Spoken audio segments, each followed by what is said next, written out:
اعوذ باللہ من الشیطان اللعین الرجیم بسم اللہ الرحمن الرحیم رب اشرح لی صدری ویسر لی امری واحلل عقدۃ من لسانی یفقہوا قولی ان اللہ وملائکتہ یصلون علی النبی یا ایہا الذین آمنوا صلوا علیہ وسلموا تسلیما اللہم صل علی محمد وآل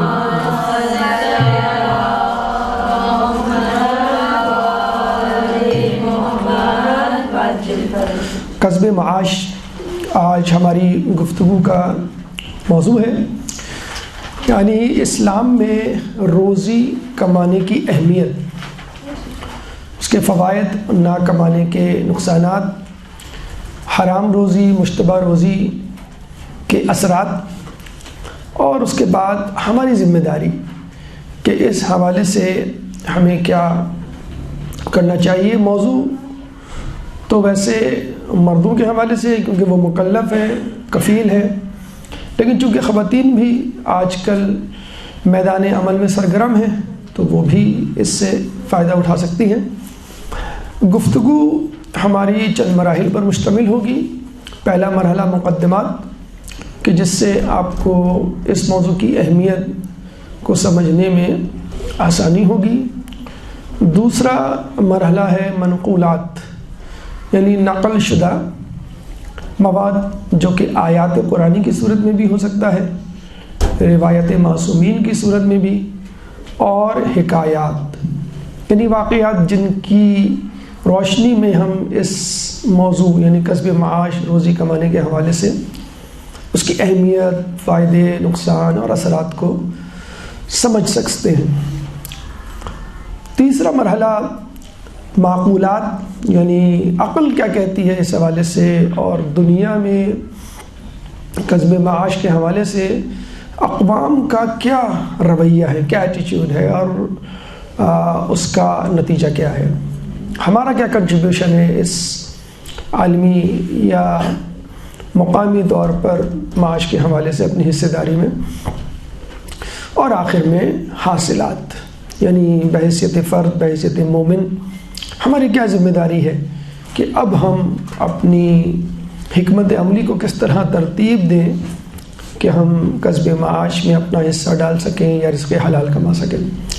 تو آئیے ہم اپنی گفتگو کے پہلے مرحلے کی طرف چلتے ہیں، اور وہ ہے مقدمات۔ ایک درود پڑھ دیں محمد والے محمد۔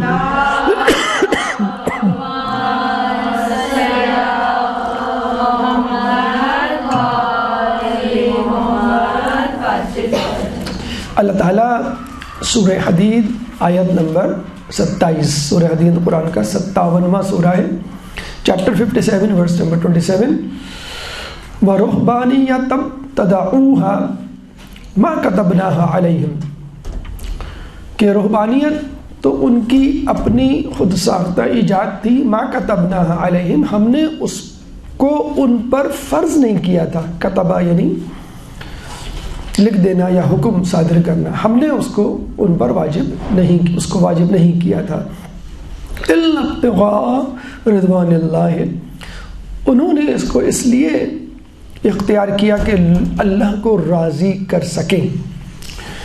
فَمَا رَعَوْهَا حَقَّ رِعَایَتِهَا، لیکن انہوں نے اس کی بھی رعایت نہ کی جس طرح کے حق تھا ادا کرنے کا۔ رہبانیت یعنی تجرد کی زندگی، رہبانیت یعنی زندگی کو چھوڑ دینا، معاشرے کو چھوڑ دینا، بیوی بچوں کو چھوڑ دینا، دوست احباب کو چھوڑ دینا، کسی پہاڑ، کسی صحرا، کسی میدان، کسی بند جگہ پہ تنہائی میں اپنی زندگی کو گزار دینا، آئزولیشن میں، کیونکہ اسلام میں تو حرام ہے، عیسائیت میں اب تک حلال ہے، حالانکہ یہ وہ طریقہ کار تھا اللہ کو راضی کرنے کا جو انہوں نے خود اڈاپٹ کیا تھا۔ یعنی جب عیسیٰ علیہ السلام کی قوم کو احساس ہوا کہ ہم پہ در پہ نافرمانیوں کے مرتکب ہو رہے ہیں، اللہ کو ناراض کر رہے ہیں، تو چلو ٹھیک ہے، ہم اللہ کو راضی کرنے کے لیے کچھ کرتے ہیں، کمپنسیشن، جیسے بچوں کو آپ ڈانٹ دیں تو بچے کہتے ہیں ٹھیک ہے امی میں جو ہوں آپ یہ کام کروں گا، یہ کام کروں گا، یہ کام کروں گا، سب کام کروں گا جو آپ کرتی ہیں، مثلاً یہ ابو کیوں کہے. تو آپ کیا کہتے ہیں؟ نہیں بیٹا، ہم یہ نہیں کہہ رہے کہ آپ ہماری جگہ لے لو، ہم یہ کہہ رہے ہیں کہ کم از کم تم اپنا کام کر لو، اپنی چیزیں اپنی جگہ پہ رکھو، کام کو پھیلاؤ مت، پڑھائی کرو وغیرہ وغیرہ. لیکن بچہ کہتا نہیں بس اب تو میں یہ کر لوں گا وہ کر لوں گا. تو پھر کیا ہوا، وہ پھر اپنے اوپر ایک بوجھ ڈال لیتا ہے اور اس کو پھر نبھا نہیں سکتا ہے، تو پھر وہ خود بیچارہ پھنس جاتا ہے، پریشان ہو جاتا ہے. مطلب آپ اس کو کہیں گے بھئی پڑھو تو وہ 2 گھنٹے پڑھنے کے بجائے 10 گھنٹے پڑھنا شروع کر دیتا ہے. تو وہ 1 دن پڑھے گا، 2 دن پڑھے گا پھر. تو اسی طرح عیسائیوں نے بھی کہا کہ بس اللہ نے منع کیا وہی کی عیسیٰ علیہ السلام کو، بھئی میں نہیں چاہتا کہ یہ تجرد کی زندگی گزاریں. تجرد یعنی سب کچھ چھوڑ کے بس الگ ہو جانا، اور بہت مشکل کام ہے یہ. بنی اسرائیل کے زمانے میں کسی زمانے میں تھا، اس سے پہلے تھا. اور آج کل کی جو سوشل لائف ہے، مطلب یہ ممکن ہی نہیں ہے عقلی طور پہ کہ انسان جو ہے بالکل آئسولیٹ ہو کے بیٹھ جائے. تو اللہ نے منع کیا لیکن انہوں نے اصرار کیا. تو اللہ نے کہا ٹھیک ہے اب تم خود اصرار کر رہے ہو تو جیسی تمہاری مرضی. تو وہ بڑے ہوشربا واقعات ہیں ان کے. کبھی آپ پڑھیں تو کوئی جو ہے وہ صحرا میں نکل گیا، کسی نے اپنے آپ کو جو ہے وہ درخت سے باندھ دیا عمر بھر کے لیے. کوئی جو ہے وہ عیسیٰ علیہ السلام کی طرح جو ہے وہ جو ان کے کہانیاں مشہور ہیں کہ عیسیٰ علیہ السلام مصلوب ہوئے، اپنی ہاتھوں پہ اور پیروں پہ کیلیں ٹھوک کر وہ کسی درخت سے کھڑا ہو گیا. کسی نے کھانا پینا بند کر دیا. یعنی جتنی شدت زحمت اپنے اوپر ڈال سکتے تھے تکلیف انہوں نے ڈالی کہ شاید اس سے ہمارا کفارہ ادا ہو جائے، اللہ ہم سے راضی ہو جائے.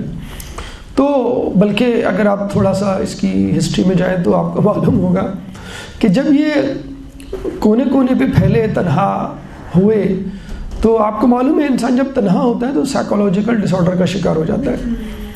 تو وہ نفسیاتی امراض کا شکار ہونے لگے، باولے اور بالکل پاگلوں اور مجنونوں کی طرح رہنے لگے. اب اس کا امپریشن لوگوں پہ اور غلط ہونے لگا. لوگ کہتے کہ یہ عیسائی ہے، یہ مذہبی ہے، یہ عابد ہے، یہ عالم ہے، یہ متقی پرہیزگار ہے. اچھا یہ تو بالکل پاگل ہے، مجنون ہے. تو اس کا مطلب متقی پرہیزگار عابد عالم ایسے ہوتے ہیں. اب جب ان کو فکر ہوئی تو انہوں نے کہا کہ بھی کچھ کیا جائے. تو انہوں نے کیا کیا، تمام لوگوں کو کال کیا اور کہا کہ ہم آپ کے لیے ایک کلیکٹیو، ایک اجتماعی جگہ بنا دیتے ہیں، وہاں پہ آپ تجرد کی زندگی گزاریں. یعنی تمام تجرد کی زندگی گزارنے والوں کو ایک جگہ جمع کر لیا. جیسے اعتکاف ہم دیکھتے ہیں، اجتماعی اعتکاف، مسجد میں ایک جگہ بیٹھ کے تھوڑا سا حوصلہ رہتا ہے کہ بھی یہ بھی گھر کو چھوڑ کے آیا ہے، یہ بھی گھر کو چھوڑ کے آیا، یہ بھی روزے سے ہے، یہ بھی پابندیاں جو ہے اس نے اپنے اوپر لاگو کی ہوئی ہے. تو اس میں بھی ایک مسئلہ یہ کھڑا ہوا کہ جب آدمی جیسے لائبریری میں آپ لوگ جاتے ہیں تو توجہ ہٹ جاتی ہے آپ کی، کوئی دائیں بائیں ہو، کوئی کھا رہا ہو، کوئی لکھ رہا ہو، کوئی ہنس رہا ہو، کوئی بعض وقت باتیں کر رہا ہو. تو کیبنز بنا دیے جاتے ہیں آج کل نا، کیبنٹس چھوٹے چھوٹے کہ آپ کی فوکس جو ہے وہ. تو جب ان کو یہ احساس ہوا کہ بھائی ادھر ادھر دیکھنے سے ہماری توجہ ہوتی ہے، تو انہوں نے ایک خاص قسم کا جو ہے وہ ڈریس سلوایا جس میں آج کل آپ نے دیکھا ہو نوجوان پہنتے ہیں ہوڈی، ہوڈ والا جیکٹ، جس میں جو ہے وہ آپ اوپر سے وہ ڈال لیتے ہیں ٹوپی، اور پھر زیادہ اگر سردی نہ ہو تو آپ اس کو پیچھے کر لیتے ہیں. تو یہ بیسیکلی وہاں سے ہو کر آیا ہے یہ جو ہوڈ والا جیکٹ اور ہوڈی ہے. خیر آج کل پہننے میں کوئی ممانعت نہیں، کیونکہ لوگ اس لیے نہیں پہن رہے کہ ہم ان کو فالو کر رہے ہیں. جیسے ٹائی کے بارے میں کچھ مجتہدین کا ہے کہ ہم ان کو نہیں فالو کر رہے ہیں. بہرحال تو یہ بیسیکلی ہوڈ والا جیکٹ یا ہوڈیز جو ہیں وہ بیسیکلی وہاں سے آئی تھی کہ بس آپ کی جو ہے وہ فوکس. آج کل بہت سارے مجرمین جو ہیں جو پکڑے جاتے ہیں، تو ایک زمانے میں تھا کہ ایک درود پڑھ دیں محمد والے محمد، اللہم صلی علی.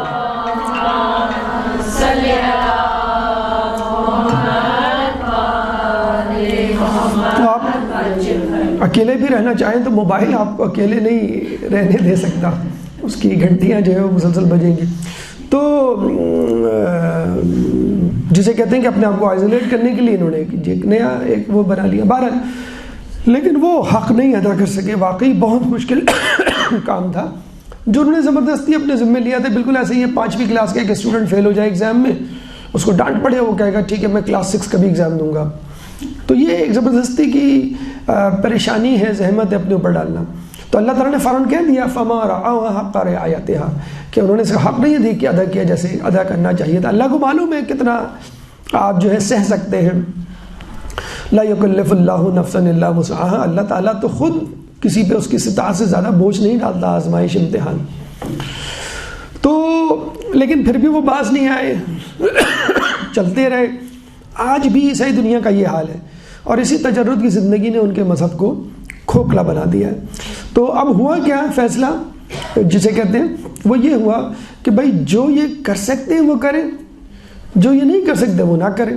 یعنی جو خواص ہیں, یعنی جو علماء طلباء یا ہماری زبان میں حوزے کے اسٹوڈنٹس ہیں وہ کریں اور باقی لوگ نہ کریں. تو آج بھی جو پریسٹ ہیں ان کے مثلاً وہ شادی نہیں کرتے, ننس جو ہیں وہ ان کی شادیاں نہیں کرتی, وہ بس ایک الگ تھلگ تجرد کی زندگی جو ہے وہ گزار رہے ہیں. لیکن اس کا بھی بھانڈا پھوٹ چکا ہے. پیڈوفائل کیس اسکینڈلز اور دیگر چیزیں امریکہ میں اور دیگر جگہوں پہ اتنی عام ہو چکی ہیں کہ اب ان کا تقویٰ بھی, اس کے تقوی کا پردہ بھی جو ہے وہ اب چاک ہو چکا ہے.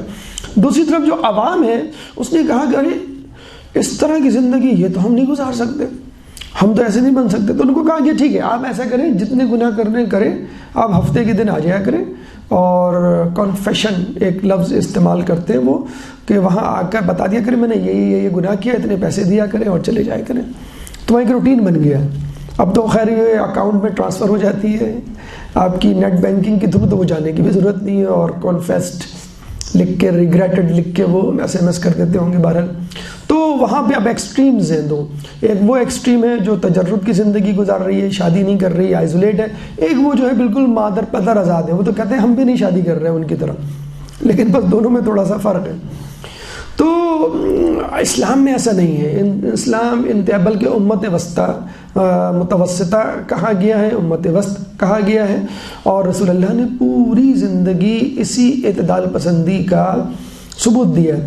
ہمارے یہاں جو ہم دیکھتے ہیں جو دیندار طبقہ ہے وہ ناکام ہو جاتا ہے, مثلاً روزگار میں ناکام ہو جاتا ہے, مثلاً وہ دوست بنانے میں ناکام ہو جاتا ہے, وہ ہر دل عزیز شخصیت نہیں ہوتا, وہ جو ہے مثلاً شادی بیاہ کے معاملات جو ہیں اس میں لڑکیاں لڑکے دیندار وہ ناکام ان کی زندگی ازدواجی زندگی ہوتی ہے. تو وہ الزام تو معاشرے پہ ڈالتے ہیں بھئی ہم تو متقی پرہیزگار تھے, ہم تو باپردہ تھے, یا ہم جو ہے وہ داڑھی والے تھے, ہم نماز پڑھتے تھے, ہم جو ہے حلال حرام کا خیال رکھتے تھے. معاشرے نے ہم کو, ایسا نہیں ہے, کچھ جگہوں پر خود آپ کا بھی قصور ہوتا ہے. آپ کی حکمت عملی, آپ کی جسے کہتے ہیں روش ایسی نہیں ہوتی کہ لوگ اس کو قبول کریں. ہر وقت جو ہے وہ درس دروس مجلس فلاں فلاں فلاں اس کی باتیں, تو آدمی کہتا ہے ان کے ساتھ بیٹھ کے تو اس کے علاوہ کوئی آپ بات ہی نہیں کر سکتے مثلا. تو اسلام نے واضح طور پہ اعتدال پسندی کا آپ کو سبق دیا ہے, اور واضح طور پہ ایک واقعہ بھی ہمیں ملتا ہے, آپ نے سنا بھی ہوگا کہ کچھ لوگ جو ہے وہ 3 افراد آئے رسول کے پاس, اتفاقاً رسول اس وقت وہاں موجود نہیں تھے. تو لوگوں نے پوچھا کیوں آئے ہو, کہ ہم رسول کو بتانے آئے تھے. کیا بتانے آئے تھے؟ ایک نے کہا کہ میں عمر بھر شادی نہیں کروں گا, دوسرے نے کہا میں عمر بھر لذیذ غذا نہیں کھاؤں گا, تیسرے نے کہا میں عمر بھر جو ہوں وہ گھر والوں کے ساتھ نہیں رہوں گا, تنہا رہوں گا. اب رسول تھے نہیں, یہ کیا کہ وہ چلے گئے. رسول آئے, جب رسول نے سنا تو کہتے ہیں کہ رسول اللہ غصے سے ممبر کی طرف گئے, اور رسول اللہ کا یہ طریقہ کار ہوا کرتا تھا کہ جب بہت زیادہ شدید غصے میں ہوتے تو ممبر پہ جاتے اور خطبہ دیتے. اور عربی میں ایک لفظ بولا جاتا ہے کہ ردا, گھسٹتی جا رہی تھی چادر, یعنی ان کو اس بات کا بھی نہیں خیال تھا کہ میرا لباس جو ہے وہ زمین سے گھسٹ رہا ہے.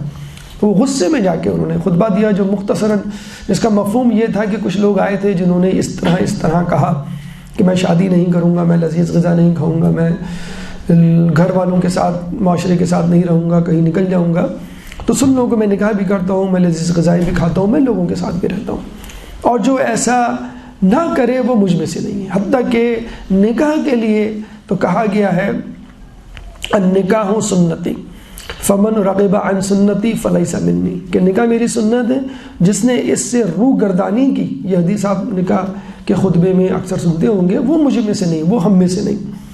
تو واضح طور پہ کلیئر کٹ میسج رسول اللہ نے دے دیا کہ آج کے بعد کوئی یہ نہ کہے. لوگوں کا اصل میں کانسیپٹ یہ تھا کہ رسول سے پہلے عیسیٰ علیہ السلام تھے, عیسیٰ علیہ السلام نے شادی نہیں کی, مریم علیہ السلام ان کی والدہ نے بھی شادی نہیں کی تھی, اور اچھا عیسیٰ علیہ السلام کا یہ تھا 33 سال کی عمر میں انتقال کر گئے تھے، اور وہ سفر میں بہت رہتے تھے. ان کی اگر آپ ہسٹری پڑھیں تو ایک وجہ یہ بھی ملتی ہے، کم عمری اور ٹریولنگ بہت تھی ان کی، اس وجہ سے شادی کی فرصت نہ مل سکی، اور عمر بھی کوئی خاص زیادہ نہیں تھی. اور ایک طرح کی اللہ تعالیٰ کی آزمائش بھی تھی لوگوں کو بتلانے اور دکھلانے کے لیے، لیکن انہوں نے کبھی کوئی ایسا میسج یا حکم نہیں صادر فرمایا. تو لوگ یہ سمجھے کہ رسول اللہ گریجولی سلولی ہم کو تیار کر رہے ہیں، اور at the end of the day ہم کو یہی کہا جائے گا کہ بس اب تم سب کچھ چھوڑ کر مسجد میں آ کے بیٹھ جاؤ.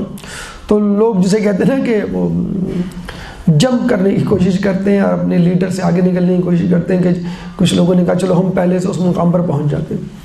تو لوگوں نے یہ کہا، لیکن رسول اللہ نے clear cut from the beginning کہہ دیا کہ میں تو یہ پیغام، یہ میسج، یہ تھیوری لے کر ہی نہیں آیا ہوں، میرا تو انداز ہی الگ ہے، بالکل ماڈریٹ میں بھی زندگی گزارنا. تو یہ تو ہمارے لیے ایک بہت بڑا تحفہ ہے، بہت بڑا انعام ہے کہ اللہ تعالیٰ نے اتنی گنجائش رکھی ہوئی ہے، شادی کی گنجائش ہے، پیسہ کمانے کی گنجائش ہے، لوگوں میں گھومنے پھرنے سوشلائز ہونے کی گنجائش ہے، کسی قسم کی کوئی قدغن، کوئی قید و بند نہیں ہے سوائے حلال حرام. کھانے پینے کے لیے بھی کہہ دیا سب کچھ کھاؤ، حلال حرام کو ذہن میں رکھتے ہوئے کماؤ جتنا کمانا ہے. کہیں کسی حدیث میں، قرآن کی آیت میں نہیں ہے کہ اتنے لاکھ کمانا ہے، اتنے ہزار کمانا ہے یا اتنے کروڑ کمانا ہے، کہیں نہیں ہے. اپنی ضرورت کے مطابق، اپنی شان کے مطابق جسے کہتے ہیں کمانا. یہ اب آپ کا اپنا تجزیہ ہونا چاہیے، اپنی ضرورت. اب آپ ڈیسائیڈ کریں کہ آپ کو کتنا کمانا ہے اور کیا آپ کا اسٹیٹس ہے، کیا آپ کی شان ہے. تو بہرحال اگر ہم تجرد کی زندگی، یعنی سب کچھ چھوڑ چھاڑ کر ہم جو ہے وہ اکیلے تنہا زندگی گزار لیں، تجرد کی زندگی کے مقابلے میں اگر ضد رکھیں کسی ایک لفظ، کسی ایک چیز کو، اور پوچھیں کہ اس کی ضد کیا ہے، پھر تو ہمارے خیال میں اس کی ضد بنے گی پیسہ، مال.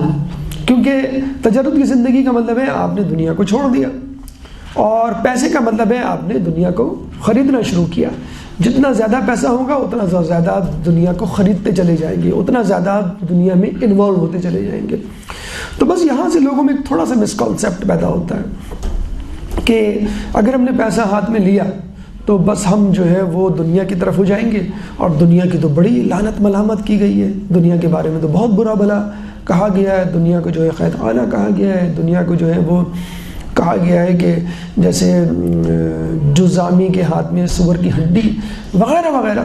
اور یہ حقیقت ہے، ان روایات کی اپنی جگہ اہمیت اور حیثیت، لیکن تھوڑا سا اگر کہتے ہیں دقت سے آپ اس کا مشاہدہ کریں تو در حقیقت دنیا کی جو حقیقت حدیث میں بتائی گئی ہے وہ آخرت کے مقابلے میں ہے. اب پوری دنیا، یعنی زمین کو فرض کر لیں، ہم لے لیں، اس کی بادشاہت کو لے لیں، اس کے خزانوں کو لے لیں، تو حقیقت میں مچھر کے پر کے برابر بھی نہیں ہے اگر ہم آخرت کو ذہن میں رکھیں. اب اس کا مطلب یہ نہیں ہے کہ آپ بالکل استفادہ ہی نہیں کریں. وہ ایک شخص جو ہے دنیا کو بڑا برا بھلا کہہ رہا تھا، تو مولا نے کہا کہ تو کس دنیا کو برا بھلا کہہ رہا ہے؟ اسی دنیا سے تو تجھے جنت کمانی ہے، اسی دنیا میں رہ کر ہی تو آپ جنت میں جائیں گے. آپ کہیں کہ نہیں میں جو ہوں وہ ڈائریکٹ جنت میں چلا جاؤں، تو وہ خدا تو یہ پوچھے گا بھی تم نے دنیا میں کیا کیا. اب آپ کہیں گے بھائی میں نے تو دنیا کو لات مار دی تھی، میں نے تو دنیا سے کچھ لیا ہی نہیں. تو بھائی اگر آپ نے کچھ لیا نہیں اس کا مطلب آپ نے کچھ نہیں کیا، آپ کو دنیا میں رہتے ہوئے جنت کمانی تھی. اب آئیے ہم چلتے ہیں اس مقدماتی گفتگو کے بعد کہ دوسرے مرحلے کی طرف، منقولات کے آیات و روایات و حکایات کیا کہتی ہیں اس زمن میں، اہمیت، فوائد، اثرات. ایک درود پڑھ دیں محمد والے محمد میں.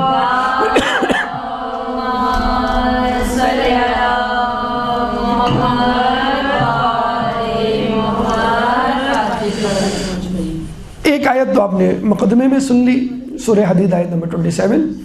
اس کے علاوہ سورہ نساء آیت نمبر 29. سورہ نساء قرآن کا 4واں سورہ ہے کہ جس میں اللہ تعالیٰ فرماتا ہے یا ایھا الذین آمنوا لا تأکلوا اموالکم بینکم بالباطل الا ان تکونوا تجارۃ عن تراض منکم. یا ایھا الذین آمنوا، اے وہ لوگوں جو ایمان لائے ہو، لا تأکلوا اموالکم بینکم بالباطل، نہ کھاؤ ایک دوسرے کے مال باطل طریقے سے. اب یہ بہت بڑا جملہ ہے، بہت بڑا لفظ ہے، اس میں بہت ساری چیزیں آ جاتی ہیں. حرام طریقے سے. الا ان تکونوا تجارتا تراض منکم، ہاں اگر تم تجارت کرو اور باہمی رضامندی سے کچھ کماؤ، اس کی بالکل اجازت ہے، تجارت کی یا کاروبار کی یا بزنس کی. بلکہ تجارت کے حوالے سے تو ہم یہاں پہ روایت میں جو آیا ہے وہ بتلا دیں کہ دنیا میں 10 میں سے 9 حصے تجارت میں. تجارت یعنی ٹریڈنگ یعنی آپ نے ایک چیز ایک جگہ سے اٹھائی اور دوسری جگہ لے جا کے بیچ دی. اب چاہے وہ اپنے ملک سے دوسرے ملک ہو، چاہے آپ اپنے ہی ملک میں ایک شہر سے دوسرے شہر، یا اپنے ہی شہر میں ایک جگہ سے دوسری جگہ، یعنی آپ بولٹن مارکیٹ سے مال لے کر آئے اور اپنے محلے کی دکان پہ کرانہ جنرل اسٹور پہ لا کے بیچ دی. یہ تجارت جس کے بارے میں کہا گیا ہے، جس میں آج کل جو ہے وہ یہودیوں کا قبضہ ہو چلا ہے، اس کی ابھی تفصیل آگے آئے گی. تو واضح طور پہ ایک ڈکلیریشن ہے کہ جو کلیہ رول آف تھم جو بتایا گیا ہے وہ یہ کہ باطل طریقے، حرام طریقے سے نہیں کمانا ہے، تجارت سے. مثال دے کر کہا ہے تجارت، ورنہ اور بھی چیزیں ہو سکتی ہیں. سروسز، ٹیچرز جیسے ہوتے ہیں، ڈاکٹرز ہوتے ہیں، یہ اپنی سروسز دے رہے ہوتے ہیں، سروسز کے عوض جو ہے وہ کچھ لے رہے ہوتے ہیں. اس کے بعد متفرقہ طور پر مختلف مقامات پر نام لے لے کر بھی بتا دیا ہے کہ بھی یہ چیزیں مثلا حرام ہیں. مثلا ربا، سود کے بارے میں سورہ بقرہ آیت نمبر 278 279 میں واضح طور پہ بتا دیا ہے کہ ربا جو ہے حرام ہے، اور سود بالکل ایسا ہے ربا کہ جیسے آپ اللہ اور اس کے رسول سے جنگ کریں. اسی طرح جوا، سٹے بازی، گیمبلنگ، جس کی مختلف شکلیں آج کل مارکیٹ میں آ گئی ہیں. اسپورٹس میں گیمبلنگ ہوتی ہے، ویسے شرطیں لوگ لگا رہے ہوتے ہیں، تو وہ الگ تفصیل ہے. تو اس کے لیے بھی اللہ تعالیٰ سورہ بقرہ ہی میں آیت نمبر 219 میں میسر یعنی جوا یا سٹے بازی جو ہے وہ حرام ہے. اس کے علاوہ کاروبار میں کسی بھی قسم کی کمی بیشی، یعنی ناپ تول میں کمی، ویل للمطففین، سورہ مطففین کی آیت نمبر 1 کہ وائے ہو، لعنت ملامت کی گئی ان لوگوں پر جو ہے ناپ تول میں کمی کرتے ہیں. اور یہ بھی مختلف طریقوں سے، مختلف انداز سے ہمارے معاشرے میں رائج ہے، آپ اس کو دیکھ سکتے ہیں. تو یہ تو ایک اختصار کے ساتھ آپ کو ہم نے بتا دیا. مثلا سود کے بارے میں بتا دیا گیا، مثلا جوئے کے بارے میں بتا دیا گیا، مثلا ناپ تول میں کمی کے حوالے سے بتا دیا گیا کہ یہ سب نہیں کرنا ہے. اور بھی دیگر چیزیں ہیں. ہاں تجارت مثلا یا اس جیسی اور چیزیں جن میں باہمی رضامندی ہو، تراض منکم، ایک دوسرے کے ساتھ ایگریمنٹ ہو خرید و فروخت کا، اور حلال ہو، حلال چیزوں کا ہو، تو وہ آپ کر سکتے ہیں، اس میں کوئی قباحت نہیں ہے. تو ان آیات کے بعد ہم روایات کی طرف چلتے ہیں کہ روایات میں حلال روزی، کسب معاش کی کیا اہمیت ہے. دیکھیے روایات کے مطابق ایمان لانے کے بعد سب سے اہم کام حلال روزی کی تلاش. کیوں؟ بہت واضح ہے کہ انسان 2 چیزوں کا مرکب ہے، جسم اور روح. جسم کمتر ہے، روح برتر ہے. روح کی غذا ایمان ہے، یعنی اگر آپ نے ایمان حاصل کر لیا، اپنی روح کا تزکیہ نفس کر لیا. کیونکہ ایمان جب آپ حاصل کریں گے تو معرفت الہی، معرفت انبیاء، معرفت معصومین، پھر اللہ کی کتاب، اللہ کے احکامات، تمام معرفتیں آپ کو حاصل ہوتی چلی جائیں گی، اور پھر حلال حرام کو ذہن میں رکھتے ہوئے آپ زندگی گزاریں گے. لیکن دوسری طرف آپ کے ساتھ جسم بھی ہے، اس کو بھی زندہ رکھنا ہے، مادی وسائل اس کو فراہم کرنے ہیں. تو اللہ کہہ رہا ہے کہ ٹھیک ہے، تم نے روح کو حاصل کر لیا، یعنی روح کی تازگی، روح کا تزکیہ نفس، اور روح کے لیے ایمان جو کہ اہم ترین ہے وہ لے لیا. اب جو ہے وہ تم کو جسم کی فکر کرنی چاہیے، یعنی جسم کی بھی فکر کرو. تو ایمان لانے کے بعد موسٹ امپورٹنٹ کام جو ہے وہ آپ کا کیا ہے؟ رزق حلال کی تلاش. تو اگر مرد حضرات یا خواتین یا جو بھی صبح جاتے ہیں شام کو آتے ہیں تو اس میں کوئی قباحت نہیں، ٹھیک ہے، ان کا ایمان سلامت ہے، اب وہ روزے کی تلاش میں گئے۔ کچھ لوگ بیچارے افسوس کر رہے ہوتے ہیں، صبح جاتے ہیں شام جاتے ہیں، دنیا میں پڑے ہوئے ہیں، دنیا داری میں لگے ہوئے ہیں، تو بھائی یہ دنیا داری نہیں ہے، یہ رسول کی سنت پہ آپ عمل کر رہے ہیں۔ لوگ کہتے ہیں بھائی آپ لوگ تو ماشاءاللہ مدرسے سے وابستہ ہیں، مجلس ہے، درس ہے، مجالس ہیں، تبلیغات ہیں، کتابیں ہیں، ماشاءاللہ کیا آپ کی زندگی ہے، صبح سے شام تک کا جو ہے آپ دین کا کام کر رہے ہیں۔ نہیں بھائی، آپ بھی دین کا کام کر رہے ہیں۔ آپ جو صبح جا رہے ہیں شام کو آ رہے ہیں، کسب کر رہے ہیں، معاش رزق حلال کما رہے ہیں، خدا کے رسول کی حدیث کے مطابق یہ موسٹ امپورٹنٹ ہے آفٹر ایمان۔ تو ایمان لانے کے بعد جو اہم ترین کام ہے یہ آپ کا عبادت میں گزر رہا ہے، جبکہ بلکہ ہم نے شاید پہلے بھی حدیث سنائی تھی آپ کو کہ اگر کوئی شخص بازار جاتا ہے اپنے گھر والوں کے لیے کچھ خرید کے لاتا ہے تو یہ بالکل ایسا ہی ہے کہ وہ حاجت مندوں کی حاجت روائی کر رہا ہے۔ آپ کے گھر والے بیوی بچے کمزور بزرگ ناتواں، اچھا یہ ان کی بات نہیں ہو رہی جو آپ کے پڑوس میں ہیں، مدرسے میں ہیں، مسجد میں ہیں، کوئی ضرورت مند ہے، نہیں، آپ کے اپنے گھر والے جن کی کفالت آپ پر واجب ہے ان کی بات ہو رہی ہے۔ جب وہ جاتا ہے ان کے لیے کفالت کے لیے کچھ پیسے کماتا ہے، ان کے لیے کچھ لے کر آتا ہے، تو بالکل ایسا ہی ہے کہ جیسے کہ اس نے کسی حاجت مند کی حاجت روائی کی۔ تو یہ سب سے امپورٹنٹ کام جو آپ کو ذہن میں رکھنا ہے کہ انسان کے لیے سب سے اہم کام ایمان لانے کے بعد حلال روزی کی تلاش ہے۔ اس کے بعد کہتے ہیں کہ اب جیسے ہم اکثر سنتے ہیں اور ایک خواہش بھی ذہن میں ہوتی ہے کہ انبیاء سب سے اعلیٰ درجے پہ ہوں گے کیونکہ وہ افضل ترین لوگ ہیں، لیکن اگر کسی کو نبی نہیں بنایا گیا تو اس کا مطلب یہ نہیں ہے کہ اس کو محروم کر دیا گیا اس اسٹیٹس سے۔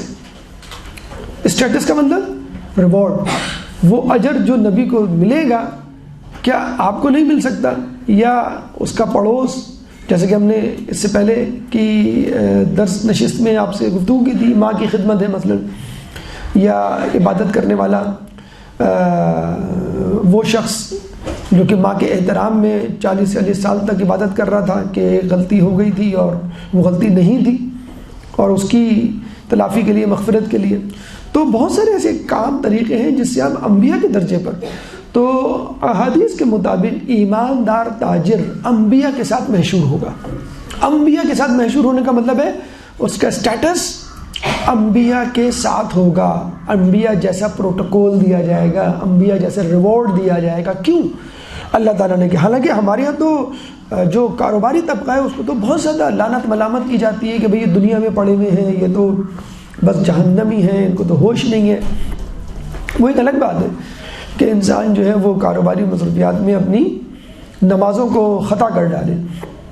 وہ ایک شخص آیا نا امام ششم امام صادق علیہ السلام، ایک درود پڑھتے ہیں محمد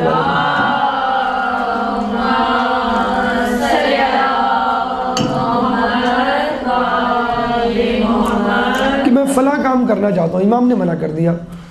1 سال بعد آیا اور کہا امام مجھے بڑا فائدہ ہوا ہے، میں نے فلاں کام کیا، تجارت کی، وہاں گیا، یہ منافع ہوا، حالانکہ آپ نے منع کیا تھا۔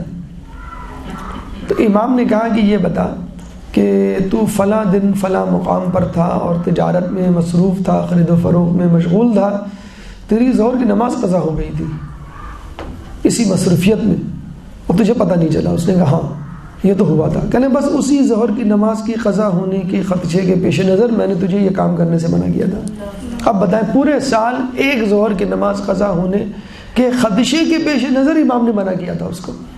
تو وہ ان لوگوں کی ہم بات نہیں کر رہے کہ جو کاروبار میں اس طرح مصروف ہیں کہ جن کو ہوش ہی نہیں ہے حلال حرام کا، ان کی بات ہو رہی ہے جن کو حلال حرام کا ہوش ہے، وہ انبیاء کے ساتھ اس طرح محشور ہوں گے۔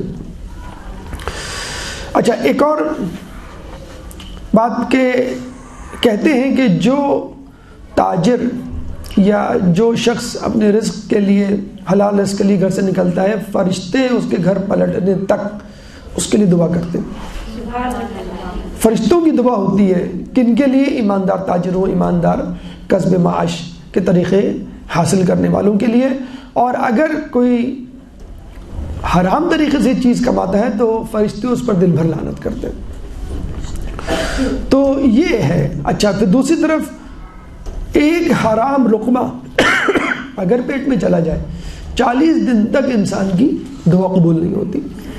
کتنی اہمیت ہے، یعنی ایک طرف ایمانداری سے کمانے پر فرشتے آپ کے ساتھ ساتھ ہیں، اور دوسری طرف ایک لقمہ بھی چلا جائے پیٹ میں حرام کا تو انسان جو ہے وہ محروم ہو جاتا ہے بہت ساری چیزوں سے، جس میں اہم ترین چیز کیا ہے، وہ دعا، کہ انسان کی دعا ہی قبول نہیں ہوتی، جو کہ دوسرے الفاظوں میں بھی احادیث میں موجود ہے اس طرح کے طریقے۔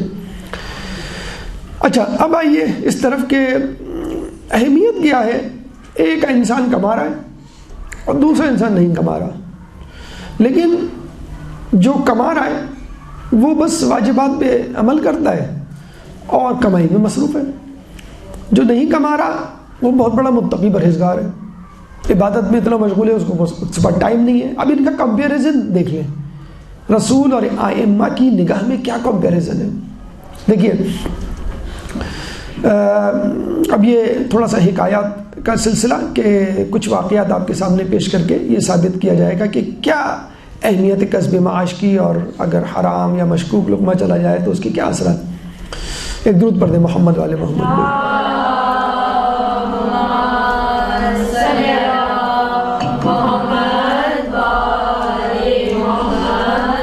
کچھ لوگ سفر سے واپسی پر آئے اور رسول سے کہنے لگے، سفر کی رودات لوگ اس زمانے میں سنایا کرتے، آج کل بھی ایسا ہوتا ہے، تو ایک شخص کی بڑی تعریف کرنے لگے لوگ، یا رسول اللہ فلاں شخص تو بہت ہی بہترین آدمی ہے، کیوں بھئی وہ تو ہر وقت عبادت میں مصروف رہتا تھا، نماز پڑھتا رہتا تھا، تسبیح پڑھتا رہتا تھا، ذکر تلاوت، اس کو کوئی کام ہی نہیں تھا۔ تو رسول نے کہا پھر اس کے حصے کا کام کون کرتا تھا، یعنی کھانا پکانا، کھلانا، یا کپڑے دھونا، یا اس کی ضروریات زندگی۔ تو لوگوں نے کہا ہم کیا کرتے تھے، وہ بس اپنی عبادت میں مصروف رہتا تھا، ہم نہیں چاہتے تھے بیچارہ وہ ڈسٹرب ہو، اور وہ کچھ نہیں کہتا تھا، ہم خوشی خوشی کرتے تھے، اچھا ہے ہمارے لیے دعا بھی کرتا تھا۔ اور تو رسول نے کہا پھر تو تم اس سے اچھے ہوئے۔ دیکھا آپ نے کمپیریزن۔ اور یہ ہمارے معاشرے میں بھی ایسی مثالیں آپ کو مل جائیں گی کہ ایک جو ہے وہ بس دینداری، روزہ، نماز، شب بیداری سب میں لگے ہوئے، لیکن کام کاج کے حوالے سے بالکل جسے کہتے ہیں کہ پیچھے۔ اور دوسرا آدمی دیندار نہیں ہے، دیندار اتنا نہیں ہے کہ مطلب واجبات ادا کر رہا ہے، حرام میں مبتلا نہیں ہو رہا، لیکن صبح شام مصروف ہے۔ ان لوگوں کا کمپیریزن ہم بتا رہے ہیں۔ اسی طرح امام شیعہ کے پاس بھی ایک شخص آیا اور ایک شخص کی تعریف کرنے لگا اپنے خاندان میں، تو بڑا متقی، بڑا پرہیزگار، بڑا عابد، مطالعہ کرنے والا، تلاوت کرنے والا، ذکر کرنے والا۔ امام نے کہا تو پھر اس کا روزگار، تو امام نے اس نے کہا کہ ہم رشتہ دار مل کر اس کی روزی کا بندوبست کرتے ہیں، اور ہم اس کو جو ہے وہ ہدیہ یا کچھ تحفہ دے دیتے ہیں، بس وہ اس کے لیے کافی ہوتا ہے۔ تو امام نے کہا پھر تم لوگ اس سے اچھے ہوئے، یعنی سفر میں ہو، حضر میں ہو، میدان میں ہو یا گھر میں ہو، اگر آپ کسی پہ بوجھ بن رہے ہیں تو جو آپ کو کھلا رہا ہے وہ آپ سے زیادہ افضل ہے۔ بلکہ اس سے بھی زیادہ شدید بات تو امام علی نے کی تھی، جس کو سن کر انسان جو ہے وہ کانپ جاتا ہے، کہ ایک دفعہ وہ کوفے کی مسجد میں داخل ہوئے تو دیکھے کچھ لوگ جو ہے وہ کھڑے ہوئے نماز پڑھ رہے ہیں، عبادت کر رہے ہیں۔ مولا علی واپس چلے گئے، شام کو آئے تو دیکھا تقریباً اسی انداز سے وہ بیٹھے ہوئے اور نماز پڑھ رہے ہیں اور عبادت کر رہے ہیں۔ تو مولا نے کہا کہ یہ کون لوگ ہیں؟ تو کہا کہ یہ کوفے کے عابد ہیں۔ تو مولا نے کہا کہ ان کے کھانے پینے کا بندوبست کون کرتا ہے؟ تو لوگوں نے کہا کہ ہم لوگ خود کرتے ہیں، جو لوگ نماز پڑھنے آتے ہیں وہ کچھ نہ کچھ کھانا پینا دیگر چیزیں ان کو دے دیتے ہیں، پیسے وغیرہ۔ تو مولا علی نے کہا کہ ان سے بہتر کوفے کے کتے ہیں۔ کہاں کوفے کے عابد، ایسے عابد کہ ان کو کچھ دینا، ان کی مدد کرنا آپ کے لیے خواب فخر ہو، یعنی عوام الناس کے لیے۔ اور کہاں کہا جا رہا ہے کہ ان سے بہتر کوفے کے کتے ہیں۔ اتنا جسے کہتے ہیں کہ سخت جواب دیا۔ ابھی میں کچھ عرصے پہلے ایک میسیج پڑھ رہا تھا، کم و بیش ایسا ہی جو ہے وہ میسیج سرکولیٹ ہو رہا تھا کہ ایک پیر صاحب تھے، ان کا آستانہ تھا، لوگ آتے تھے، ان سے دعائیں کرواتے تھے، تعویذ لیتے تھے، ذکر اذکار وغیرہ، اور پھر ایک چندے کا صندوق ہوتا تھا، اس میں پیسے ڈال کے چلے جاتے تھے، یعنی ان کی روزی روٹی یہ تھی۔ تو ایک دفعہ اپنے مریدین کے ساتھ بیٹھے ہوئے تھے، لوگوں نے ان سے پوچھا کہ بھئی آپ اس مقام پر کیسے پہنچے؟ اللہم صلی علی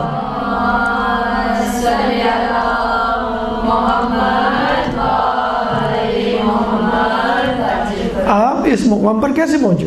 تو انہوں نے کہا کہ میں ایک بہت بڑا کاروباری شخص تھا، میری فیکٹریاں تھیں، بزنس تھا، اور مجھے بڑا فخر تھا، تکبر تھا اپنے اوپر کہ میں خود اپنے ہاتھ سے کماتا ہوں اور خود جو ہے وہ اپنا بوجھ اٹھاتا ہوں، اور یہ جو کہا جاتا ہے کہ آپ کچھ نہ کریں پھر بھی اللہ آپ کو دے گا، یہ کیسے ممکن ہے؟ ایک دفعہ میں جا رہا تھا، میری گاڑی کہیں خراب ہو گئی، تو میں نے دیکھا سامنے گڑھا ہے، وہاں ایک کتا زخمی حالت میں پڑا ہوا ہے۔ تھوڑی دیر بعد ایک دوسرا کتا آیا اپنے منہ میں روٹی لے کر اور اس کتے کو کھلانے لگا۔ یہاں سے مجھے احساس ہوا کہ کچھ بھی ہو رزق تو پہنچ جاتا ہے۔ پھر میں نے اپنی فیکٹری کو تالا لگایا، سارا کاروبار بیچا اور بس یہاں کے بیٹھ گیا۔ تو وہاں پہ ایک نوجوان بیٹھا ہوا تھا، اس نے کہا کہ آپ دوسرا کتا کیوں نہیں بنے؟ یعنی جو خود روٹی منہ میں لا کر آ کے اس کو کھلا رہا تھا، تو یہ بھی تو ممکن تھا کہ آپ اپنی فیکٹری بھی چلاتے، اپنے گھر کا خرچہ بھی چلاتے اور دوسروں کو بھی دیتے۔ تو اسلام دینے والے ہاتھ کو پسند کرتا ہے، لینے والے ہاتھ کو پسند نہیں کرتا۔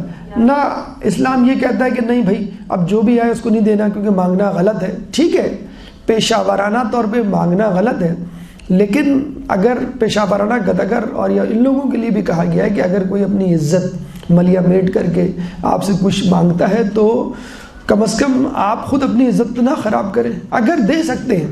بلکہ امام سے کسی نے پوچھا، بعض لوگ پیشہ ور گداگر ہوتے ہیں تو کیا کریں ہم ان کا؟ ہمیں معلوم ہے یہ صبح بھی یہاں بیٹھا ہوا ہوگا۔ تو امام نے کہا کہ دیکھو جس کو دیکھ کے تمہارا دل پسیج جائے، دل نرم ہو جائے تو اس کو دینے میں کوئی حرج نہیں، یعنی ایک لٹمس ٹیسٹ ہے جو آپ ڈیسائیڈ کر سکتے ہیں میں اس کو دوں کہ نہ دوں۔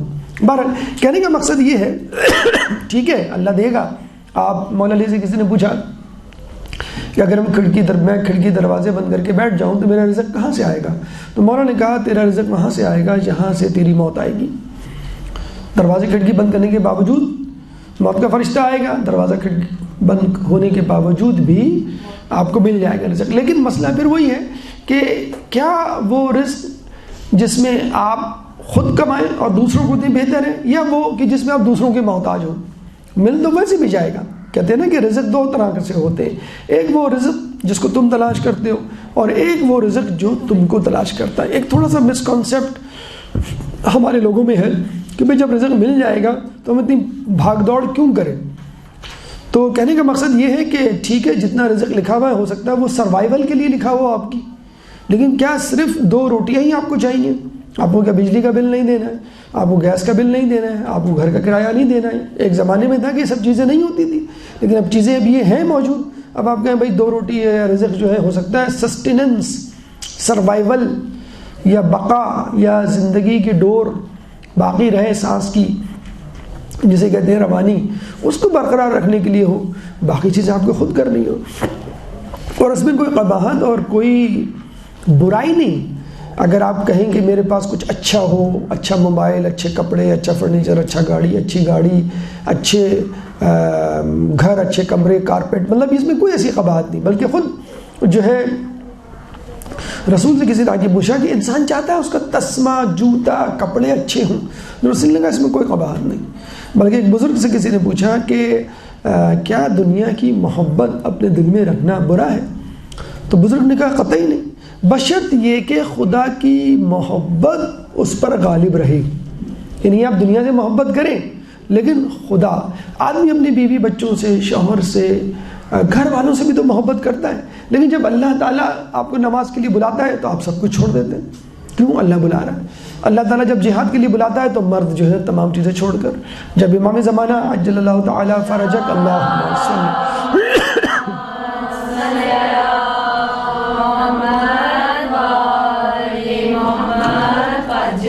بلائیں گے تو وہ آپ ان کو بھی لبیک کہیں گے یہ تمام چیزیں چھوڑ کر۔ تو بہرحال تو کوفے کے تو وہ یہی کہا کہ کیا یہ بہتر نہیں ہے کہ آپ خود بھی کمائیں کھائیں اور دوسروں کو بھی کھلائیں یا دیں۔ تو انسان اپنے آپ کو اس کیٹیگری میں رکھے کہ جس میں اللہ تعالیٰ خود اپنے آپ کو پسند کرتا ہے، یعنی دینے والا ہاتھ۔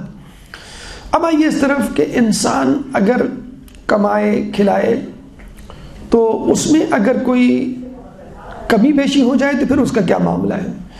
اب کمانے کے لیے جو آپ کو اجازت دی ہے قرآن نے، جیسے تجارت کی اجازت دی ہے، دیگر حلال پیشوں کی اجازت دی ہے، اور پھر کہہ دیا گیا ہے کہ ویل للمطففین کے ناپ تول میں کمی نہیں۔ ان کو ذہن میں رکھتے ہوئے اگر آپ تجارت کریں گے تو ٹھیک ہے، نہیں رکھیں گے تو پھر آپ جو ہے وہ پریشانی کا شکار ہو سکتے ہیں۔ مثال اگر ہم دیں کہ ایک آدمی جو ہے وہ آج کل جیسے لوگ کیئر نہیں کرتے، ہم اکثر جاتے ہیں سبزی خریدنے، پھل خریدنے، تو ہم نے دیکھا ہوگا انگور خریدیں تو ایک دانہ منہ میں لے کے ڈال دیا، اس انگور والے سے پوچھے بغیر وہ بیچارہ ایک انگور کے لیے کیا آپ کو اصول و ضوابط سکھائے گا؟ اصل کی غلط ہے آپ نے جو انگور کا دانہ منہ میں ڈالا۔ اسی کی ایک مثال سن لیتے ہیں کہ انسان جب ہے کوئی چھوٹی سی بھی چیز کی چوری کرے تو اس کا حساب ہے۔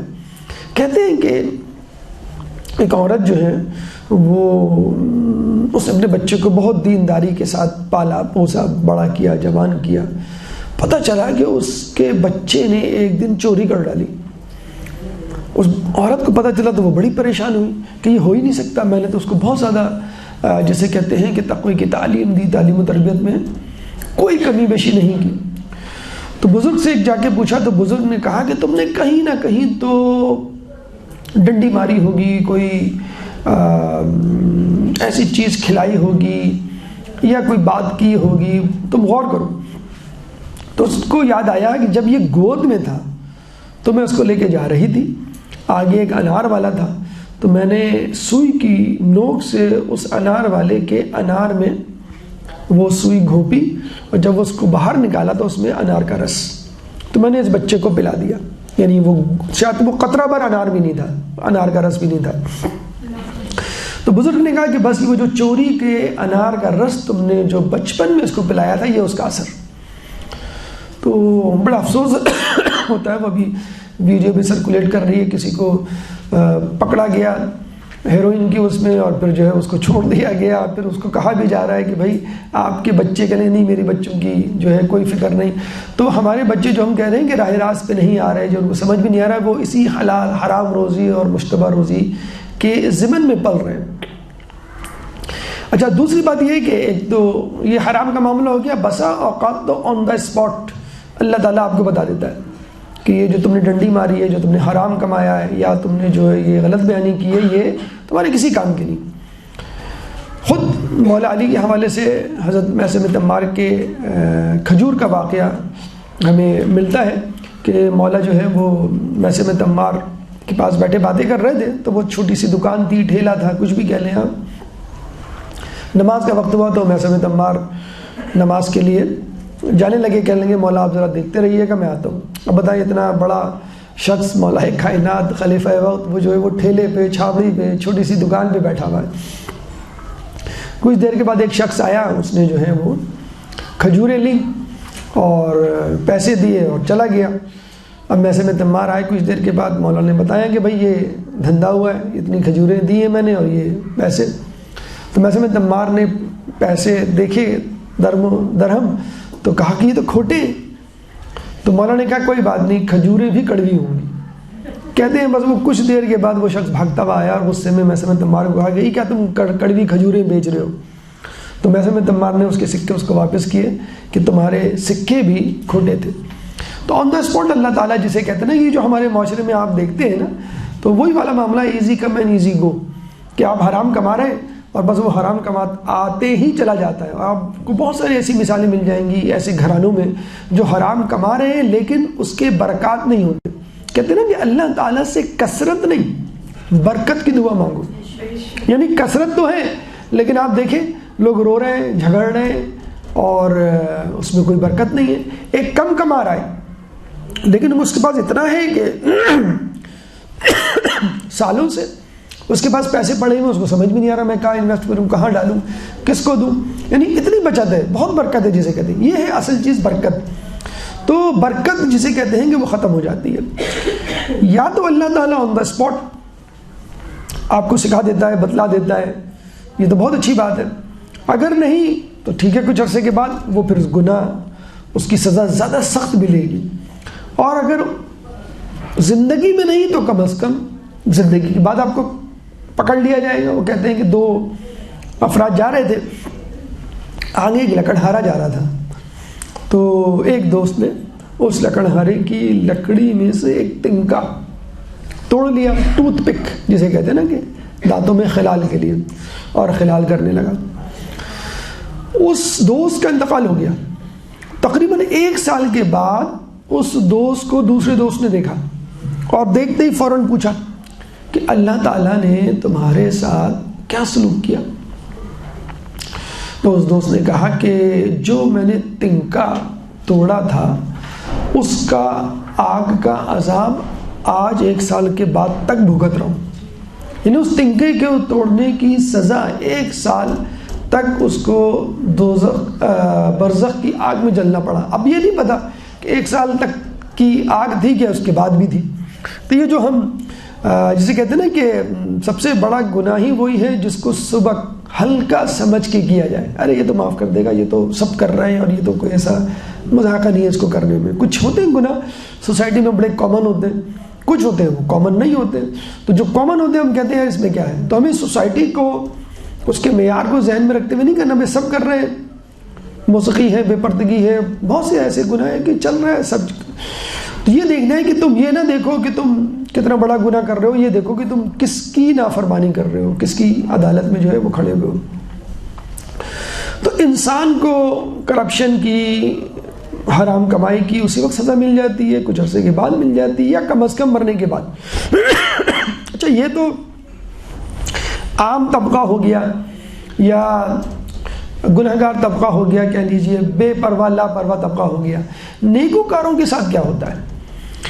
آپ نے کبھی غور کیا ہوگا کہ اب مجھے نہیں معلوم لیکن ہوتا ہے نیکوکار لوگوں سے آپ بیٹھ کے باتیں کریں تو ان کو پتہ چلے گا، وہ آپ کو بتائیں گے کہ معلوم ہوتا ہے کہ ایمان کم ہو گیا، معلوم ہوتا ہے کہ ایمان بڑھ گیا. جیسے مجلس سن کر مثلاً آئے، ہم درس سن کر آئے تو ایک جوش، ایک ولولہ ہوتا ہے کہ بس اب ہم یہ کریں گے مثلاً. اور ایک جو ہے وہ لہو و لعب کی محفل ہوتی ہے، غیبت کی جاری ہوتی ہے، موسیقی یا ادھر ادھر. تو وہ آپ کو محسوس ہو رہا ہوتا ہے کہ ایمان میں کمی. تو بہرحال یہ بھی کہتے ہیں کہ بہت بڑی اللہ کی دین ہے اگر کسی کو احساس ہو جائے کہ میں اللہ سے قریب ہو رہا ہوں یا اللہ سے دور ہو رہا ہوں. یعنی اگر ایک بیمار آدمی کو اپنی علامات کی بنیاد پر معلوم ہو جائے کہ میں بیمار ہوں، بخار ہے مثلاً، درد ہے، تو یہ بہت اس کے لیے نعمت ہے. خدا نخواستہ کسی کو کینسر ہے، سالوں تک سمٹمز، سائنز نہیں ہے، اور جب وہ ٹیسٹ کرواتا ہے تو ایک دم سے پتہ چلتا ہے کہ بھئی یہ تو 1 سال سے تھا. آپ کو کتنی خطرناک بیماری ہے یہ. پہلے پتہ چل جاتا تو مسئلہ یا علاج آسان تھا. تو رجب علی خیاط بہت بڑے عارف گزرے ہیں پچھلی صدی میں، اور بہت بڑے پڑھے لکھے، بہت بڑے عالم دین نہیں تھے جیسے اکثر ہمارے دلوں میں ہوتا ہے ذہنوں میں کہ جب ہم بہت بڑے عالم دین بنیں گے، بہت زیادہ علم حاصل کریں گے، تب حجابات ہٹیں گے، یا جسے کہتے ہیں کہ معرفت میں ہمارے اضافی ہوگا. اچھا یہاں پہ یہ بھی ذہن میں رکھ لیں کہ اللہ تعالیٰ، امام خمینی نے اپنی کتاب میں آداب نماز جو انہوں نے لکھی تھی، کہتے ہیں کہ وہ اتنی مشکل کتاب تھی کہ لوگوں نے ان سے ریکویسٹ کی کہ اس کتاب کو آسان کر کے لکھیں. تو اب جو ہے وہ آسان کر کے وہ کتاب جو ہے وہ لکھی گئی ہے. وہ ہمارے ایک دوست کہہ رہے تھے کہ میں اس کا 1 صفحہ جو ہے پڑھ رہا تھا، 1 صفحہ سمجھنے میں مجھے 2.5 گھنٹہ لگا. تو ہم نے ان سے پوچھا بھائی کیا تھا اس میں؟ کہیں گے اس میں یہ لکھا ہوا تھا کہ انسان اور اللہ کے درمیان 90,000 ظلماتی اور 90,000 نورانی حجابات ہوتے ہیں. ظلماتی یعنی جیسے جیسے آپ گناہ چھوڑیں گے وہ حجابات ہٹتے چلے جائیں گے. یعنی فرض کر لیں میں یہاں بیٹھا ہوں اور یہ سامنے امام بارگاہ ہے، تو امام بارگاہ سے مجھ تک کتنے حجابات ہیں، یعنی یہ دیوار ہے، اس کے بعد ایک دیوار ہے، اس کے بعد ایک دیوار ہے، تو یہ تمام حجابات ہی ہیں. اگر یہ ہٹ جائیں گے تو مجھے سامنے، جیسے میں سامنے ہی بیٹھا ہوں امام بارگاہ کے. تو اللہ اور بندہ کے درمیان 90,000 ظلماتی، 90,000 نورانی تعداد میں آگے پیچھے ہو سکتا ہے. تو جیسے جیسے انسان گناہ کم کرتا چلا جاتا ہے وہ ظلماتی حجابات ہٹتے چلے جاتے ہیں، تو خدا سے قربت ہوتی چلی جاتی ہے اس کی.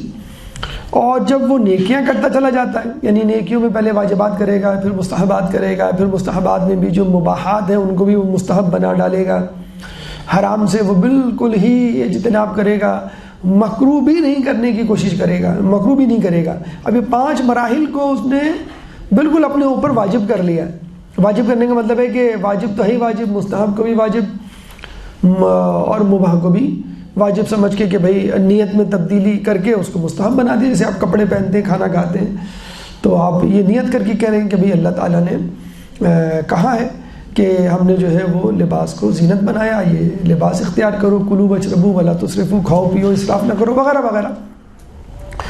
اور حرام سے تو بچنا ہی ہے، مکروہات سے بھی حرام کی طرح بچنا ہے. غالباً ملتا ہے کہ ایک بزرگ نے کسی سے پوچھا، ایک جگہ ہے کہ رسول اللہ خواب میں آئے، ایک جگہ ہے کہ کسی بزرگ سے پوچھا کہ کیا بات ہے پہلے زمانے کے لوگ جو ہے وہ بڑے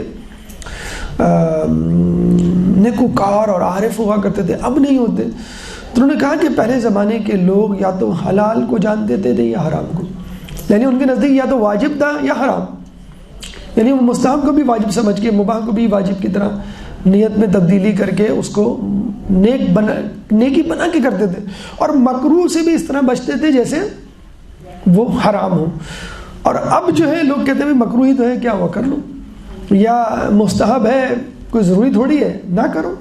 تو خیر اس میں بھی علماء کی تاکیدات یہ ہیں کہ کم از کم وہ مستحبات جو آسان ہوں، کم وقت لیتے ہوں، زحمت نہ ہو، ثواب زیادہ ہو، تو کیوں نہ کرے اس کو. جیسے تسبیح فاطمہ الزہرا سلام اللہ علیہا ہے، اللہم صلی علی،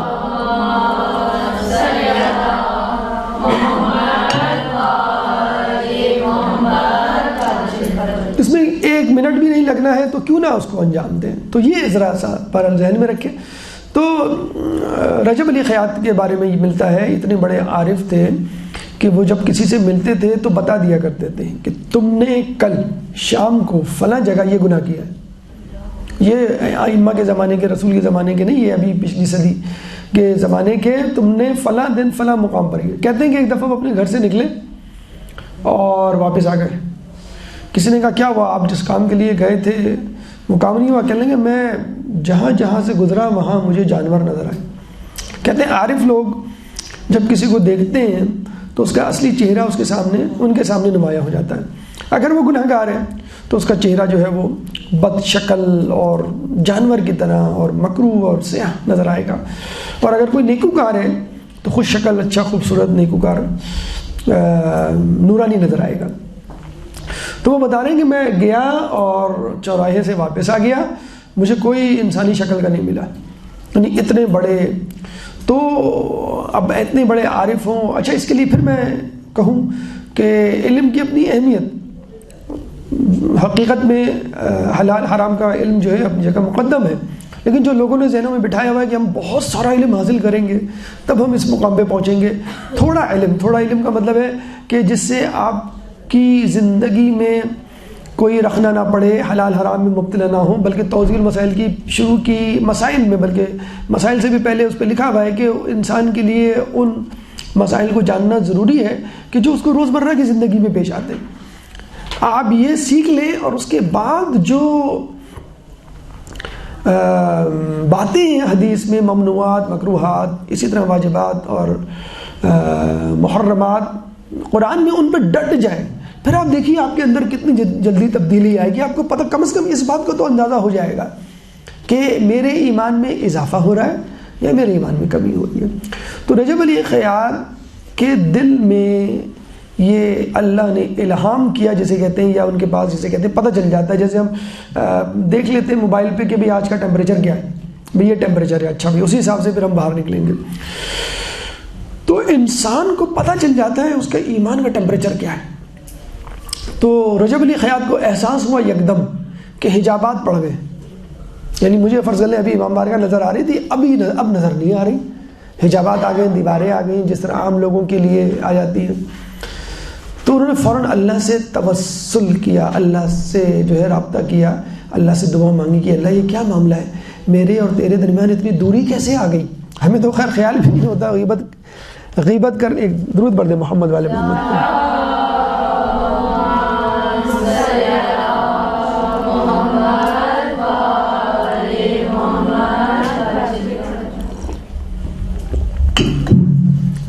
تو ہمیں تو یہ خیال بھی نہیں ہوتا کہ ہم نے جو ہے غیبت کی ہے، ہم نے نماز تاخیر سے پڑھی ہے، خدا نخواستہ قضا ہو گئی ہے تو ایمان میں کمی ہو گئی ہے، کوئی احساس نہیں ہوتا. تو انہوں نے توسل کیا، انہوں نے دعا مانگی اور اللہ سے کہا کہ اللہ یہ کیا معاملہ ہے کہ یہ میرے اور تیرے درمیان دوری کیسے ہو گئی. تو اللہ نے پھر ان کو الہام کیا کہ پچھلے ٹرین میں سفر کر رہے تھے وہ، تم نے پچھلے اسٹیشن پر کوئی مشکوک غذا کھائی تھی جس کی وجہ سے تمہارے اور میرے درمیان حجابات آ گئے. یعنی وہ ان کی ہاتھوں کی کمائی نہیں تھی، کسی جگہ سے کھالی ہوگی. بہرحال وہ شخص ایسا نہیں ہوگا متقی پرہیزگار. تو اس زمانے میں تو باہر کی چیزوں پہ بھی بڑا جو ہے لوگ توجہ دیا کرتے تھے. اور ہمارے یہاں تو خیر ڈائننگ آؤٹ بہت زیادہ عام ہو گیا، بلکہ فیشن ہو گیا ہے، اسٹیٹس سمبل بن گیا ہے. لوگ جاتے ہیں سب سے پہلے تصویر کھینچتے ہیں کہ ہم کہاں گئے، یہ ہمارا پیزا ہے، یہ ہمارا بروسٹ ہے، دیکھو ہم کھا رہے ہیں، آپ بھنڈی کھا رہے ہیں، لوکی کھا رہے ہیں، ہم گھر میں باہر ہم یہ کھا رہے ہیں. تو ابھی بھی میں جانتا ہوں ایک کینیڈین فیملی کو جن کے بچے باہر نہیں کھاتے، اور اتنی متقی پرہیزگار فیملی ہے کہ مجھے 100% یا 99% خیر میں اتنا بڑا وہ تو نہیں ہوں، مجھے یقین ہے کہ وہ امام کے لشکر میں شامل ہوگی پوری فیملی. کیونکہ پھر میں نے نوٹ بھی کیا ان سے ذرا جواب سوال یہ پوچھ کے پتہ یہ چلا کہ ان کے بچے باہر کھاتے ہی نہیں ہیں. یعنی کوئی ایسی غذا نہیں ہے جو ان کی امی ان کو گھر میں نہیں پکا کے دیتی. حتیٰ کہ اتوار کو انہوں نے حلوہ پوری کھائی تو میں نے پوچھا آپ نے حلوہ پوری کھائی لی؟ آخر کہ نا امی نے پکائی تھی. تو ہمارے یہاں تصور ہی نہیں ہے حلوہ پوری گھر میں کوئی پکائے. لوگ ہنستے ہیں اگر آپ کہیں کہ آپ، تو ہمارے زمانے میں ہماری امیاں، ہماری نانی دادی پکایا کرتی تھیں. لیکن آج کل تو مسئلہ وہی ہے، بیویاں منہ بنا کے کہہ دیتی ہیں آج تو باہر سے لے آئیں کم از کم، آج تو جان چھوڑ دیں. تو اور حقیقت ہے اسی کینیڈا کی میں بات کر رہا ہوں. ایک ماں سے بات ہو رہی تھی تو ماں کے فضائل پہ گفتگو ہو رہی تھی تو وہ کہہ رہی ہے سر آپ کس زمانے کی باتیں کر رہے ہیں. ہم نے ان سے صرف یہ کہہ دیا تھا کہ مائیں کتنی اچھی ہوتی ہیں، جب تک بیٹا نہیں آتا وہ کھانا نہیں کھاتی ہیں، چاہے بیٹا 12 بجے آئے 2 بجے آئے. تو کہہ رہی ہے ہنستے ہوئے کہا سر آپ کس what are you talking about, sir آپ کس زمانے کی ماؤں کی باتیں کر رہے ہیں. اب مائیں جو ہے وہ میسج کر دیتی ہیں بیٹا وہ ہاٹ پاٹ میں یہ رکھا ہے فلاں یہ جگہ، یہ مائکرو ویو میں خود گرم کر کے کھا لو. تو وہ اب ماؤں میں بھی وہ بات نہیں رہی، ظاہر بات ہے پھر بچوں کی تربیت میں کیسی بات ہوگی. بہرحال تو آپ نے یہ دیکھا کہ گھر کا کھانا یا جسے کہتے ہیں مشکوک حلال کھانا، شیخ مرزا انصاری کے بارے میں شاید میں نے پڑھا تھا، کسی نے ان کو جب مرجعیت ملی تھی تو ان کی امی کو آگے بتلایا تھا کہ مبارک ہو آپ کا بیٹا مرجع عالم بن گیا ہے. جیسے کہتے ہیں کوئی کسی کا بیٹا ڈاکٹر بن جائے، انجینئر بن جائے یا PhD کر لے، خوشی خوشی آگے بتاتے ہیں. تو ان کی ماں نے بہت ہی اطمینان سے جواب دیا میرے بیٹے کو اگر نبوت بھی مل جاتی نا تو مجھے کوئی حیرانی نہیں ہوتی. کہ کیوں؟ کہ میں نے اس بچے کو آج تک بغیر وضو کے دودھ نہیں پلایا. آج بھی ایسی مائیں، ایسے لوگ موجود ہیں کہ جو چائے بنانے سے پہلے بھی سوچتے ہیں کہ ہم وضو کر لیں زیادہ بہتر ہے. کچھ لوگ کہتے ہیں کہ نہیں یار چائے کا پانی رکھ دو جب تک وضو کریں گے چائے بن جائے گی. ٹائم سیو کرو، ثواب کی فکر نہیں کرو، ٹائم سیو کرو. تو بہرحال کہنے کا مقصد ہے کہ ان چیزوں کی بھی اپنی جگہ اہمیت ہوتی ہے. پھر انشاءاللہ گفتگو جاری ہوگی. ایک درود پڑھ دیں محمد والے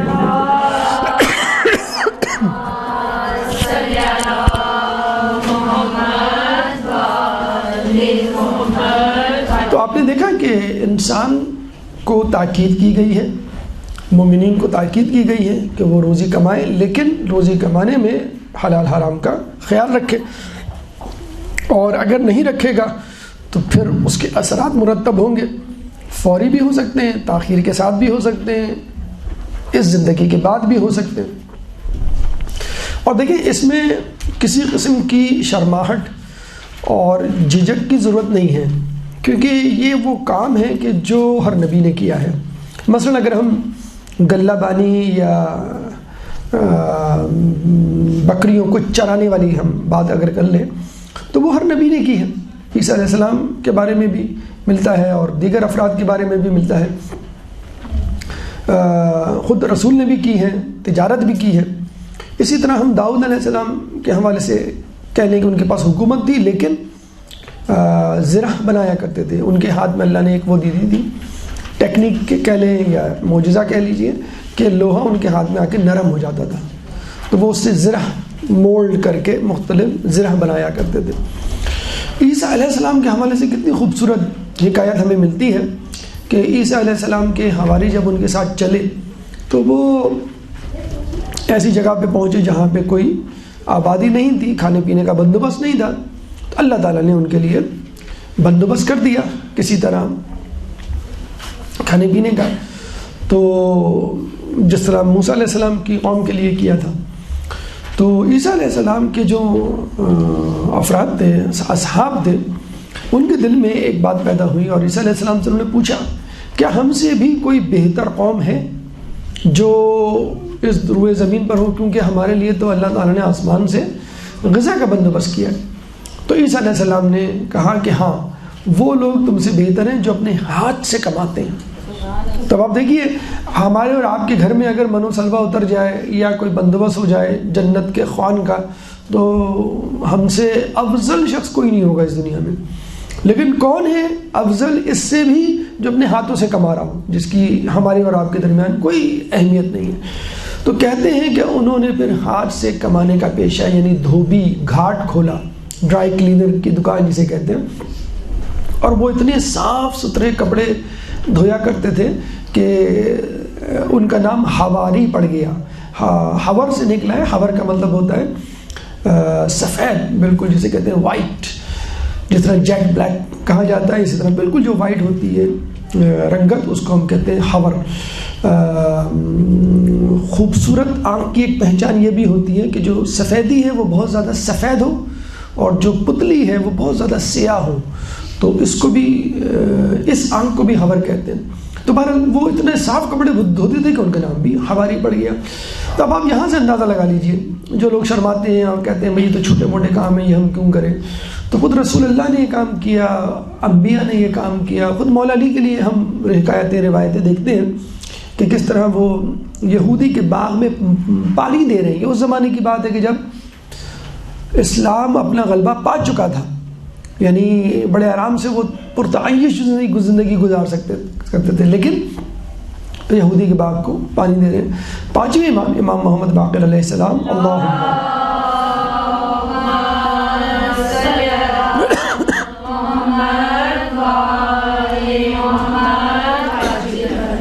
کھیت سے کام کر کے آ رہے ہیں، بیلچا پھوڑا کدال ان کے ہاتھ میں ہے، پسینے سے جو ہے شرابور ہیں، تو ایک صوفی وہاں سے گزرا۔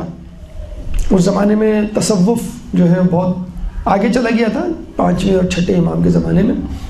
اچھا دیکھیں یہ بھی ایک بہت قابل توجہ بات ہے کہ ہمارے ائمہ کو، اللہ تعالیٰ کے منتخب نمائندوں کو ہر دور میں ہر طریقے سے نعوذ باللہ نیچا دکھانے کی کوشش کی گئی ہے۔ یعنی جب یہ دیکھا کہ اللہ کا رسول جانشین کا اعلان کر رہا ہے، خلافت دے رہا ہے، تو کسی طرح شب خون خلافت پہ مارا گیا کہ خلافت مل جائے گی تو شاید ہم امیر المومنین کی جو ہے وہ کرسی پہ یا ان کے منصب پر، ان کی فضیلت اور ان کے مقام پر پہنچ جائیں گے۔ ایسا نہیں ہوا۔ پھر ہم دیکھتے ہیں جب ائمہ کے لیے علم اور اس کے لیے راستہ آسان ہوا پانچویں چھٹے امام کے دور میں، تو لوگ ان کی طرف ملتفت ہوئے۔ تو ہم دیکھتے ہیں کچھ درباری ملاؤں نے جو ہے اپنی جگہ بنانی شروع کی بادشاہوں کے درباروں میں، اور ان کو ریکمنڈ کیا گیا کہ بھئی ان سے پوچھو گے تو 2 درہم ملیں گے، اگر تم چھٹے امام سے جا کے شیعوں کے پوچھو گے تو تم کو 1 درہم دینا پڑے گا۔ تو یہ بھی ایک طریقہ اپنایا گیا کسی طرح نیچا کرنے کے لیے. امام کے پاس گھبرائے ہوئے لوگ آئے کہ امام ہم کیا کریں؟ امام نے کہا بہت آسان طریقہ ہے, تم جا کے درباری ملا سے پوچھو اور 2 درہم لو, اور پھر مجھ سے آ کے پوچھو اور 1 درہم واپس کر دو حکومت کو. تو 1 درہم تمہیں پھر بھی مل گیا. تو بہرحال اس زمانے میں ہمارے امام نے یہ سارے مسائل حل کیے. تو علمی جب انہوں نے دیکھا کہ ملکہ ہے ان کو, تو کس طرح علم پر قبضہ کیا جائے, تو درباری ملا جو ہے وہ آگے بڑھنے کی کوشش کی. اس زمانے میں لفظ امام یا لقب امام کو تقسیم کیا گیا, بہت سارے امام نام کے لوگ جو ہے وہ وجود میں آ گئے. پھر عبادت پہ کچھ لوگوں نے کہا کہ بھائی ان کی تو عبادت بھی ایسی ہے کہ ان کی عبادت میں بھی کوئی وہ نہیں ہے. اچھا یہ بھی ایک عجیب اتفاق کی بات ہے کہ ہمارے امام حکومت ہو یعنی خلافت ہو, امامت ہو, عبادت ہو یا علم ہو, ہر فیلڈ میں یگانہ روزگار تھے, یعنی کوئی کمپٹیشن کوئی میچ نہیں تھا. لیکن لوگ ایک وقت میں ایک درود پڑھ دے محمد والے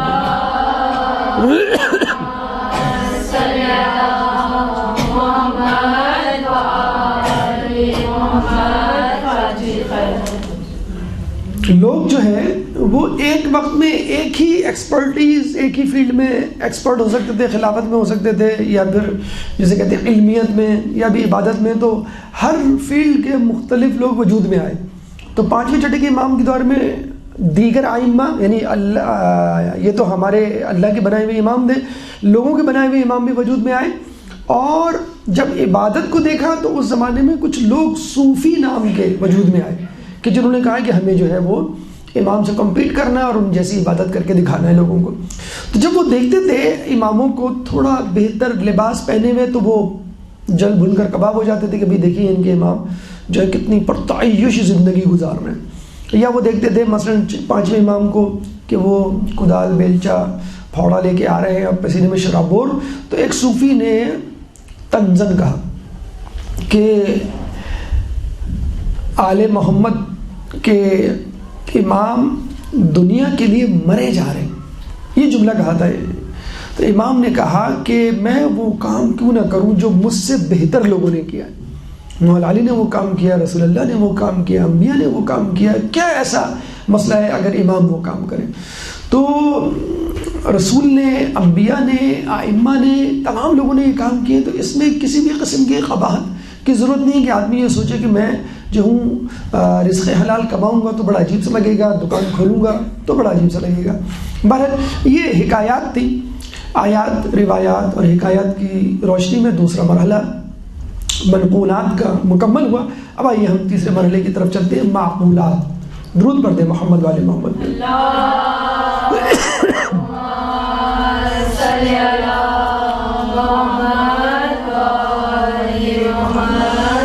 ابھی میں پچھلے دنوں ایک کلپ دیکھ رہا تھا بہت خوبصورت, کہ اس میں یہ بتایا گیا تھا کہ دیکھیں آج بھی مسلمان خواب غفلت کے مزے لے رہے ہیں, اور بس ان کے ذہن میں ہے کہ ایک وقت آئے گا کہ بس میدان ہمارا ہوگا اور گھوڑا اور تلوار لے کے ہم پل پڑیں گے.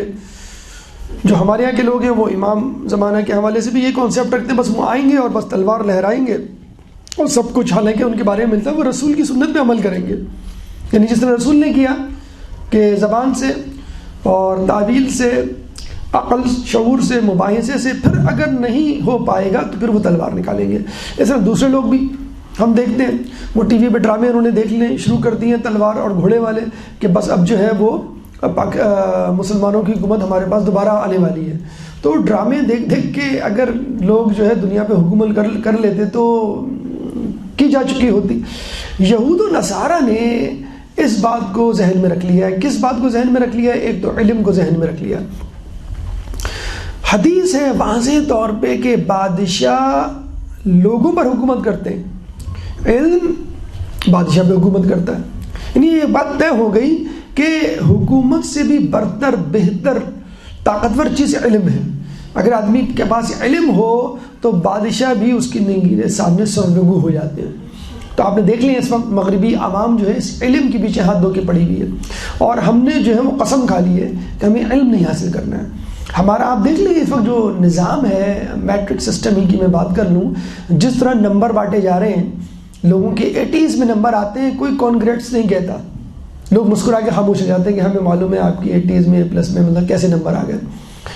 اسی کے ساتھ ہمارا کیمبرج سسٹم موجود ہے، وہ لیول اے لیول اتنا ٹرانسپیرنٹ ہے کہ جب کسی کا اے گریڈ آتا ہے تو اس کا مطلب ہے ہی ڈیزروز، اے اسٹار آتا ہے تو اس کا مطلب ہے وہ ڈیزرو کرتا ہے۔ یعنی اپنے ہی ملک میں ہمارا سسٹم قابل اعتبار نہیں رہا، اپنے ہی ملک میں ہم گوروں کا سسٹم جو ہے وہ قبول کر کے بیٹھے ہوئے اور فخر سے اپنے بچوں کو تعلیم دے رہے ہیں، مجبور ہیں۔ تو تعلیم یا علم ہمارا اثاثہ تھا، ان لوگوں نے حاصل کر لیا تو وہ اس پر چل پڑے، اور اس کے بعد پھر ہم کہیں گے بھائی اگر تم نے علم نہیں حاصل کیا تو کم از کم دولت پر قبضہ کر لو، کاروبار کر لو، تجارت کر لو، کم از کم اس بہانے ہی کچھ طاقت حاصل کر لو۔ ہم وہ بھی نہیں کرنا چاہتے۔ لیکن یہ کام یہودیوں نے بہترین طور پہ کیا ہے کہ انہوں نے جتنی بھی تجارت کی منڈیاں ہیں یا تجارت کے اسپیکٹس ہیں، میدان ہیں، ان پہ قبضہ کر لیا ہے۔ اس وقت اب آپ نے سنا بھی ہوگا ہمارا یہاں تو مسئلہ یہ ہے کہ ہم ہر چیز کو سازش کے خانے میں ڈال دیتے ہیں کہ یہ بھی سازش ہے، یہ بھی سازش ہے، یہ بھی سازش ہے۔ مثلا ابھی میں پڑھ رہا تھا کہ دیکھیے کرونا کرائسس میں جو لوگ آلریڈی ملینر تھے، بلینر تھے، وہ اور ڈبل بلینر بن گئے۔ مثلا ایلن مسک ہے، مثلا بل گیٹس ہے، مثلا جیف بیزوس ہے، یہ 3-4 نام جو انٹرنیٹ کی دنیا میں ہمیں نظر آتے ہیں وہ اور کھرب پتی بنے، ٹھیک ہے۔ سازش اور یہ وہ ایک اپنی جگہ، وہ اس کی بھی اپنی ایک جگہ کسی حد تک حقیقت ہے۔ لیکن اگر آپ نوٹ کریں تو کرونا کرائسس میں 50% سے زیادہ بزنس یا کسب معاش کہہ لیجیے انٹرنیٹ پر آ گیا ہے۔ اسی وجہ سے ایلن مسک جس کو کوئی نہیں جانتا تھا اب وہ اس کو لوگوں نے جاننا شروع کر دیا ہے۔ جیف بیزوس کو کوئی نہیں جانتا تھا، اب امیزون پہ جو ہے بزنس ہو رہا ہے، ہر دوسرا آدمی جسے کہتے ہیں کہ وہ بزنس کر رہا ہے۔ تو ان لوگوں نے اس چیز کو ذہن میں رکھ لیا۔ یہ اس طرح نہیں ہے کہ آپ کہیں کہ بھئی یہ تو موقع سے فائدہ اٹھا رہے ہیں۔ بھئی دیکھیں ان کو معلوم ہے کہ اب جو ہے دور انٹرنیٹ کا ہے۔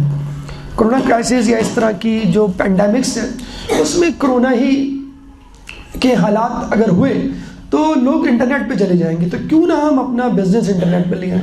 تو ابھی سے انہوں نے اس کی تیاری کر لی اور اس سے فائدہ اٹھایا۔ اس میں کون سے آپ بھی تیاری کر لیں، آپ بھی جو ہے وہ فائدہ اٹھا لیں اس سے۔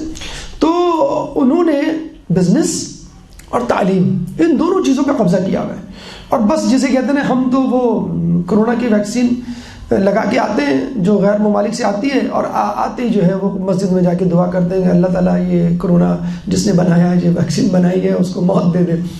یعنی آپ ان سے استفادہ بھی کر رہے ہیں اور ان کے خلاف، جسے کہتے ہیں کہ موبائل ان کا ہے، یہ مائک ان کا ہے، یہ فین ان کا ہے، جہاز جس میں آپ جاتے ہیں حج کرنے وہ ان کا ہے، تسبیح چائنا سے آ رہی ہے۔ یعنی ہر چیز تو باہر کی ہے، اور پھر کس منہ سے آپ دعا کر رہے ہیں؟ ابھی آپ کو کہا جائے آپ امریکہ کے لیے دعا کر رہے ہیں، یہ لیں گرین کارڈ، یا آپ کی لڑکی کا رشتہ آیا گرین کارڈ ہولڈر سے، اب آپ بتائیں آپ کی مسکراہٹ کے پیچھے ساری جو بددعائیں تھیں وہ سب پیچھے چلی جائیں گی۔ تو جو پریکٹیکل چیزیں ہیں ان کو سمجھنے کی کوشش کریں جس کی اہمیت ہے۔ اب علم دین کا بھی ضروری ہے، دنیا کا بھی ضروری ہے، دونوں چیزوں کو ملا کر آپ کو آگے چلنا ہے۔ اگر آپ کہیں بس حلال حرام کا، دیکھیے حلال حرام کا علم کیوں بتایا جا رہا ہے؟ اس لیے بتایا جا رہا ہے کہ آپ کاروباری شخص ہو، آپ اسٹوڈنٹ ہو، آپ ہاؤس وائف ہو، آپ سروس پرووائڈر ہو، جو کچھ بھی ہو، حلال حرام کا خیال رکھیں۔ تو اس کا مطلب یہ نہیں ہے کہ بس دین کا علم اس کے علاوہ کچھ نہیں، دین کے علم کے لیے بھی اسپیشلسٹ ہو، ڈاکٹرز بھی اسپیشلسٹ ہو، آئی ٹی کے بھی اسپیشلسٹ ہو، انجینئرنگ تمام چیزوں کے اسپیشلسٹ ہو۔ تو کہنے کا مقصد یہ ہے کہ اگر آپ ان دو چیزوں پہ قبضہ کر لیں جس میں بھی اس وقت باہر کے ملکوں نے، باہر کی قوم نے، ان لوگوں نے، استعمار نے، جن کو آپ گالیاں دیتے نہیں تھکتے، گالیاں بھی دے رہے ہوتے ہیں اور ان کی امیگریشن کے لیے تڑپ بھی رہے ہوتے ہیں، یعنی بڑے فخر سے کہہ رہے ہوتے ہیں کہ ہمارے بیٹا، ہمارا چچا کا بیٹا یا ہمارا بھتیجا، ہمارا بھانجا ہے، اس نے آسٹریلیا کی امیگریشن لے لی ہے، فلاں ملک کی جو ہے وہ گرین کارڈ ہولڈر، وہ جو ہے پاسپورٹ ہولڈر سے اس نے شادی کر لی ہے، وغیرہ وغیرہ۔ تو یہ کیا ہے مرغوبیت؟ اگر وہ کام جو وہ کر رہے ہیں، ابھی میں پڑھ رہا تھا $550 بلین کا انٹرنیٹ بزنس ہے، $550 بلین، $1 بلین پاکستان کا اس میں شامل ہے بس۔ یعنی امریکہ میں $550 بلین کی انٹرنیٹ پر بزنس ڈیلز ہو رہی ہیں، اور ہمارا جو ہے تو ہمارے لوگ سستی کاہلی یا معجزات یا گھوڑا اور تلوار اس میں اٹکے ہوئے ہیں کہ بس یہ چیزیں ہوں گی اور پھر معجزہ ہوگا اور ہم جو ہے وہ ٹیک اوور کر لیں گے، اور جو زمینہ ہے وہ ہم جو ہے وہ فراہم نہیں کریں گے امام کے لیے۔ تو امریکہ، اسرائیل، یورپ، کینیڈا، جو ترقی یافتہ ممالک ہیں وہ ٹھیک ہے کچھ تصرفات اور ناجائز چیزیں بھی ہوں گی، لیکن بہرحال اپنے ملکوں میں انہوں نے عدالت قائم کی ہوئی ہے، علم کو ترقی دی ہوئی ہے، بزنس کو کرپشن فری مکمل طور پہ بتانے کی جسے کہتے ہیں کہ پوری کوشش کی ہوئی ہے، اور اس سے وہ آگے بڑھ رہے ہیں۔ اگر ہم نے آج یہ کام نہیں کیے تو ہم بھی پیچھے رہ جائیں گے، خصوصی طور پہ وہ چیزیں، وہ طریقہ کار کہ جو اس وقت رائج الوقت ہے۔ خود مولا علی فرماتے ہیں کہ اپنے بچوں کو ان کے زمانے کا علم دو، کیونکہ وہ تمہارے زمانے کے لیے نہیں، اپنے زمانے کے لیے پیدا کیے گئے ہیں۔ ہمارے یہاں تو جو ہے وہ موبائل دیکھ کر جو ہے فوراً جو ہے وہ ہم بچے کو جھاڑنا اور لعنت ملامت کرنا شروع کر دیتے ہیں۔ ایک زمانے میں جس موبائل کو ہتھوڑے سے توڑتے ہوئے دکھایا جاتا تھا، اب اسی موبائل کے لیے اسکول والے ہاتھ پیر جوڑتے ہیں کہ بھائی بچے کو موبائل دلائیں کیونکہ اس پہ کلاسز ہوں گی۔ تو بچے کو آپ یہ سکھائیں کہ اس کا پازیٹیو یوز کیا ہے۔ اب ایک تو یوز ہم نے بتایا، مجلس، درس، اچھی باتیں، اچھے ویب سائٹس، مسائل وغیرہ، اور دوسرا یوز اس کی جو بزنس ایسپیکٹس ہیں، ای کامرس ہے، ڈیجیٹل مارکیٹنگ ہے، اس حوالے سے اس کو آگے بڑھائیں۔ تو آج کل کے دور میں جس طریقے سے ہمیں آگے بڑھنا ہے وہ طریقہ یعنی علم اور پیسہ، یہ دونوں چیزیں جسے کہتے ہیں کہ ضروری ہے، اس پہ مغرب کا قبضہ ہے۔ یہ تو آج کل کے زمانے کے حوالے سے بات ہوئی۔ اگلے زمانے کے حوالے سے جو کہ اب دور نہیں ہے، کون سا زمانہ؟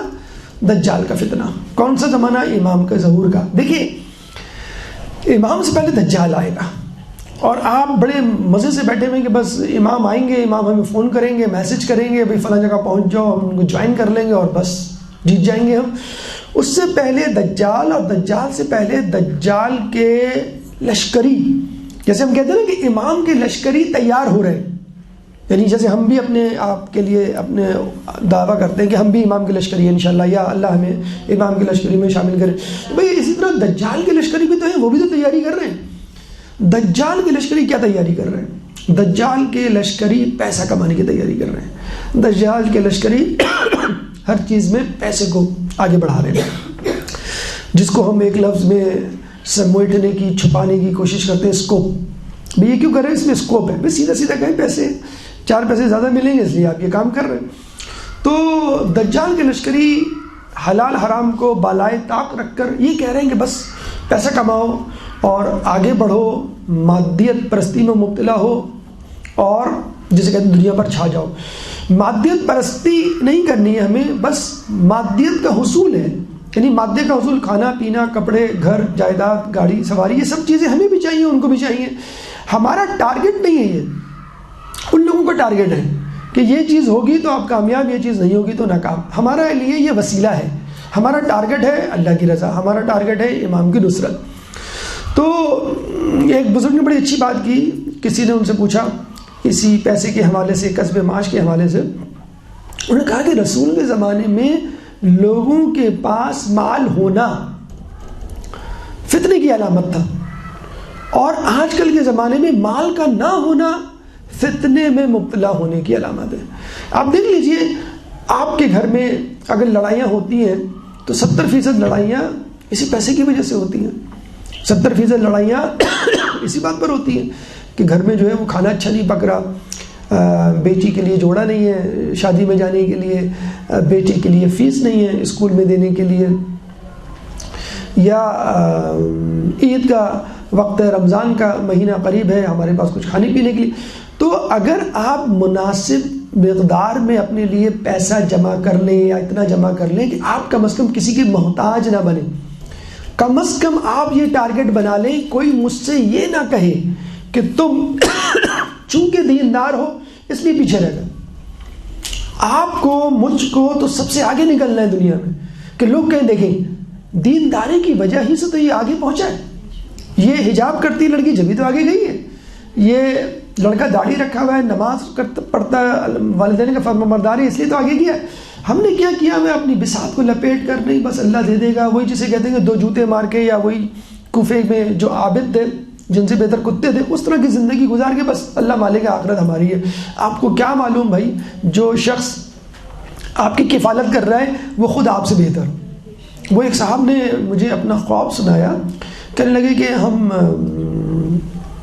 اپنا مدرسہ چلاتے تھے، اور مدرسے میں چلانے والے جو ہمارے فنڈر تھے نا، جو ڈونیشن دیا کرتے تھے، تو وہ اکثر ان سے ہماری ملاقات بھی ہوا کرتی تھی۔ تو جو مدرسے کے وہ تھے پرنسپل عالم دین، وہ ان کے ساتھ ان کی گاڑی میں بیٹھ کے کہیں جا رہے تھے، تو وہ بتا رہے تھے کہ دیکھیں یہاں میری پراپرٹی یہ ہے۔ اچھا، یہ خواب دیکھ رہے ہیں کون؟ عالم دین جو پرنسپل ہیں یا ہیڈ ہیں مدرسے کے۔ تو وہ کہنے دیکھیں یہ میری پراپرٹی یہاں پر ہے، یہ پراپرٹی میری یہاں، یہ مل ہیں، یہ مکانات ہیں۔ تو کہہ رہے خواب میں میرے دل میں آیا کہ یہ شخص تو جہنمی ہے، یہ شخص جو ہے وہ ٹھیک ہے، تھوڑا بہت تو اس کو ثواب مل جائے گا، جہنم کے ہلکے درجے میں رہے گا، کیونکہ بہرحال یہ مدرسے کی جو ہے وہ اعانت کر رہا ہے، لیکن یہ دنیا میں مبتلا ہے، بس یہ کسی نہ کسی وقت ایمان کا خاتمہ ہو سکتا ہے۔ تو وہ بتا رہے ہیں کہ خواب جاری ہے۔ خواب میں ہی انہوں نے کہا کہ نماز کا وقت ہو گیا، مجھے نماز پڑھنی ہے، مسجد کے پاس روک دیں گاڑی۔ تو انہوں نے گاڑی روک دی، وہ مسجد سے اترے اور کافی طرح دور تھی اندر، وہ پڑھنے گئے تو نماز میں تھوڑا سا وقت تھا، اذان جو ہے وہ ہو رہی تھی، تو ان کو آواز جانی پہچانی لگی۔ وہ خواب چل رہا ہے، وہ بتا رہے ہیں خواب، وہ صاحب عالم دین کہہ رہے میں جب قریب گیا، نزدیک کیا کہ جب یہ اذان ختم کر لے مؤذن تو میں اس سے گلے ملوں اور اس کو مبارکباد دوں، اتنی اچھی آواز ہے، دل سوز، دل میں رقت پیدا ہو رہی ہے۔ تو عالم دین کہتے ہیں کہ جب میں گیا اس کے پاس، میں نے اذان ختم ہونے کے بعد جب وہ مڑا تو میں حیران و ششدر رہ گیا کہ یہ وہی شخص ہے کہ جو ہمارے مدرسے کی اعانت کرتا ہے۔ یعنی اللہ نے خواب میں اس عالم دین کو بتایا کہ جس کو تم حقیر سمجھ رہے ہو وہ تم سے بھی آگے ہے، وہ مسجد کا مؤذن ہو کے لوگوں کو نماز کے لیے بلا رہا ہے، تم تو نماز پڑھنے کے لیے آ رہے ہو۔ تو یہ جو کانسیپٹ اپنے ذہن میں رکھے ہوئے کہ جو مالدار طبقہ ہے کچھ بھی کر لے ہم سے پیچھے رہے گا کیونکہ یہ دنیا میں مبتلا ہے۔ تو دنیا میں مبتلا ہونے کا مطلب یہ نہیں ہوتا کہ آپ کے پاس، مولا علی نے کہا ہے کہ زہد یہ نہیں کہ تم چیزوں کے مالک نہ بنو، زہد یہ ہے کہ چیزیں تمہاری مالک نہ بنیں۔ بس آپ جتنا پیسہ کما سکتے ہیں کمائیں، لیکن اس کمائی میں، اس پیسے میں کھو نہ جائیں۔ وہ جسے کہتے ہیں کہ پیسہ جب تک جیب میں ہوتا ہے ایمان سلامت رہتا ہے، جب یہاں آ جائے یعنی ہر بات میں پیسہ پیسہ پیسہ، رشتے کی بات ہو، کیریئر کی بات ہو، عزت دینے اور لینے کی بات ہو، کہتے ہیں کہ جس شخص نے کسی کے پیسے کی وجہ سے عزت کی، اس کا 1/3 ایمان ضائع ہو گیا۔ تو اگر آپ کی خدا کی محبت، دین کی محبت پیسے پہ غالب ہے تو بہتر یہ ہے کہ آپ تھوڑا سا پیسہ بچا کے رکھیے، کما کے رکھیے کہ بوقت ضرورت کام آ سکے، بلکہ آپ دینے والا ہاتھ بن جائے۔ بھئی دیکھیں نا، کسی نے کیا خوب کہا کہ دنیا کی نعمتوں پر سب سے زیادہ حق نیکوکاروں کا ہے۔ مثال، اس وقت دنیا کے جتنے بھی ذخائر ہیں اگر ہمارے مجتہد کے پاس آ جائیں تو کتنی اچھی تقسیم کریں گے وہ پوری دنیا میں، لیکن یہ ذخائر مطلب جسے کہتے ہیں کہ دنیا میں جو 90% سے زیادہ ارب پتی ہیں وہ امریکہ میں، جب دنیا کی ذخائر کسی اور کے پاس ہوں گے تو وہ ظاہر سی بات ہے الٹی سیدھی چیزوں میں اور غلط چیزوں میں، جس طرح گلف کے حکمران ہیں یا امریکہ یورپ کے حکمران یا بزنس مین ہیں، وہ ادھر ادھر کی چیزوں میں جسے کہتے ہیں کہ غلط کاریوں میں وہ چیزیں انویسٹ کریں گے، تو وہ چیزیں، وہ پیسے آپ اپنے پاس لیں اور اس کو پھر ایکولی ڈسٹریبیوٹ کریں۔ اس لیے بھی امپورٹنٹ ہے آگے والے زمانے سے متصل کرتے ہوئے کہ جب امام دجال جب آئے گا تو وہ روٹیاں دے گا، ایمان خریدے گا۔ تو ابھی سے آپ اس کی مثالیں اپنے سامنے دیکھ سکتے ہیں کہ لوگ کینیڈا جا رہے ہیں، امریکہ جا رہے ہیں، یورپ جا رہے ہیں، اندھا دھند جا رہے ہیں۔ یہ نہیں کہہ رہے ہم کہ جانا حرام ہے، لیکن اندھا دھند جا رہے ہیں۔ یہ دیکھیں بغیر کتنی فیملیز ہیں جن سے ہم رابطے میں ہیں، کینیڈا، امریکہ، یورپ کے، وہ فون کر کے روتی ہیں کہ ہم پاکستان واپس آ رہے ہیں، فون کر کے پوچھ رہی ہیں کہ ہم ایران چلے جائیں یہاں سے، بس ہم نے دیکھ لیا، بہت ہو گیا، کافی ہے، بس ہمیں نہیں رہنا۔ تو کہنے کا مقصد یہ ہے کہ حلال حرام کو مد نظر رکھیں، چاہے آپ کسی ملک جا رہے ہیں حلال حرام کو مد نظر رکھیں، چاہے آپ اپنے ملک میں کوئی کمائی کر رہے ہیں۔ کیوں کہ دجال روٹیاں دے گا، ایمان خریدے گا۔ اگر آپ کے پاس حلال کمائی کی روٹی موجود ہوگی نا تو آپ دجال کو کہہ سکتے کہ بھائی میرے پاس اپنی حلال کمائی کی روٹی موجود ہے، مجھے تمہاری روٹی کی ضرورت ہی نہیں ہے کہ میں تمہارے فطروں میں مبتلا ہوں. وہ یہی تو کرے گا. اگر نہیں دیں گے تو ڈرائے دھمکائے گا فقر و فاقہ سے، جس طرح کے آج کل کے لوگوں کو ہم نے دیکھا ہے. دوبارہ کہنے کا مقصد یہ ہے کہ انسان کے لیے پیسہ ضروری ہے تاکہ اپنا ایمان بچا سکے. انسان کے لیے پیسہ ضروری ہے کیونکہ آنے والے دجال کی فتنے میں یہ اہم ترین ہے. اب آئیے جلدی جلدی ہم مختصراً ان ذمہ داریوں کے بارے میں گفتگو کر لیں کہ جو ہمارے اوپر لاگو ہوتی ہیں. اس گفتگو کے بعد ایک درود پڑھ دیں محمد والے محمد پہ. اللہم صلی علی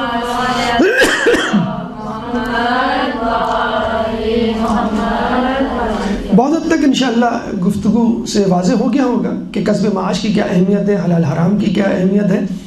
ہم کیا کریں؟ نمبر 1 علم حاصل کریں، حلال حرام کا علم حاصل کریں. مولا علی کوفی کے بازار میں کوڑا لے کے گھومتے تھے اور کہتے تھے کہ پہلے تجارت کا علم حاصل کرو پھر تجارت کرو. تو یہ جب حاصل کر لیں گے تو آپ قدم قدم پر پوچھیں گے. میں اچھی طرح جانتا ہوں، ہمارے ایک دوست ہیں، وہ کسی کاروباری شخص سے ملے. کاروباری شخص نے آفس میں بات ہو رہی تھی، کاروباری شخص نے اسی وقت کوئی فتویٰ پوچھا ان سے مسئلہ. انہوں نے کہا کہ بھائی یہ طریقہ تو حرام ہے. تو ان کے مینیجر بیٹھے ہوئے تھے سامنے اس کاروباری شخص کے. تو مینیجر نے کہا سر اگر ہم اس پہ عمل کریں گے تو ہمارا پروفٹ آدھا رہ جائے گا. تو اس کاروباری شخص نے برملا کہا کوئی بات نہیں، ہمارا کاروباری منافع چاہے آدھا ہی کیوں نہ رہ جائے، یہ مولانا صاحب نے کہہ دیا ہے، بس ہمیں اس پہ عمل کرنا ہے. آج بھی ایسے اسلام کے سپاہی موجود ہیں، کاروباری شخص ہیں لیکن حلال حرام کو مد نظر رکھا ہوا ہے. تو سب سے پہلے علم حاصل کریں حلال و حرام کا. آج کل تو نئی نئی ٹرمینالوجیز، کریڈٹ کارڈ تو بہت پرانا، کرپٹو کرنسی اور دیگر چیزیں ایسی آ گئی، ان کی اچھی طرح آگاہی اور فتاوی حاصل کریں پھر آپ آگے بڑھیں. نمبر 2 یقین حاصل کریں. کیا یقین؟ کہ اگر میں آگے بڑھوں گا وَأَلَّا يَسْأَلِ الْإِنسَانِ إِلَّا مَا سَعَىٰ، انسان کو وہی کچھ ملتا ہے جس کی وہ سعی کرتا ہے. لوگوں کے ذہنوں میں یہ بیٹھا ہوا کہ بھائی جو مقدر میں لکھا ہوا وہ مل کے رہے گا.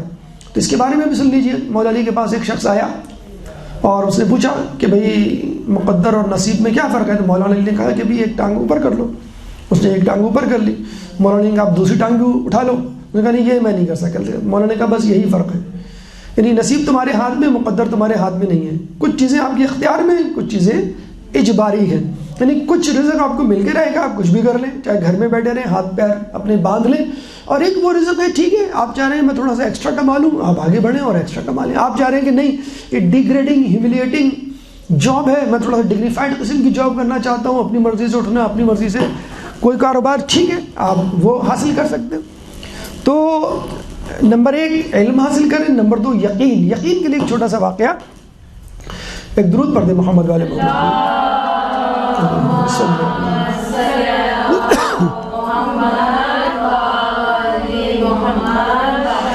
موسیٰ علیہ السلام کے پاس جب ملک الموت آئے تو موسیٰ علیہ السلام کہتے ہیں کہ اپنے چھوٹے بیٹے کو دیکھ کر رونے لگے.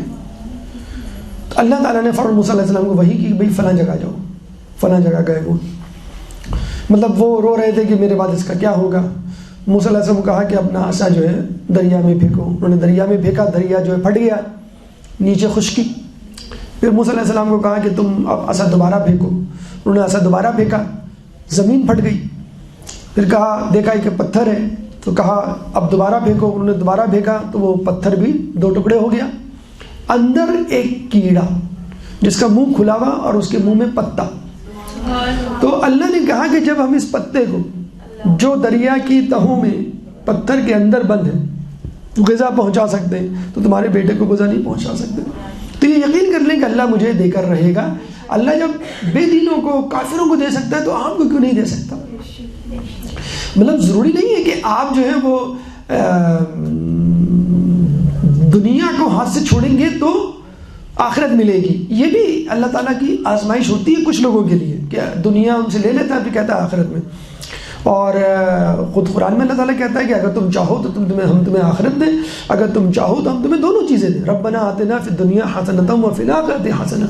آپ دنیا بھی مانگیے اور دین بھی مانگیے، اس میں کیا ایسی برائی ہے اگر آپ دونوں چیزیں حاصل کر لیں تاکہ جو شکوک و شبہات آپ پر حملہ کرتے ہیں وہ تو نہ کریں. فقر فاقہ میں مبتلا ہوں. مولا علی کہتے ہیں نا کہ اگر فقر کوئی شخص ہوتا تو میں اس کو قتل کر دیتا. کیوں؟ بہت خطرناک چیز ہے فقر. فقر کیا؟ غربت بھی آ جائے، پیسے کم پڑ جائیں، بجلی کے بل کے پیسے نہ ہوں یا آخر میں مہینوں میں دال روٹی چل رہی ہو تو آدمی کو ایک پریشانی ہوتی ہے کہ کیسے گزارا ہوگا، کیا ہوگا. ہم نے تو اتنی دعائیں کر لی لیکن کچھ بھی نہیں ہوتا. تو دعائیں تو کر لی، آپ نے دوا بھی کریں ساتھ ساتھ. نمبر 3 جسے کہتے ہیں کہ علم حاصل کر لیا، یقین حاصل کر لیا، سستی. مولا فرماتے ہیں کہ محرومی کا ایک سبب سستی بھی ہے.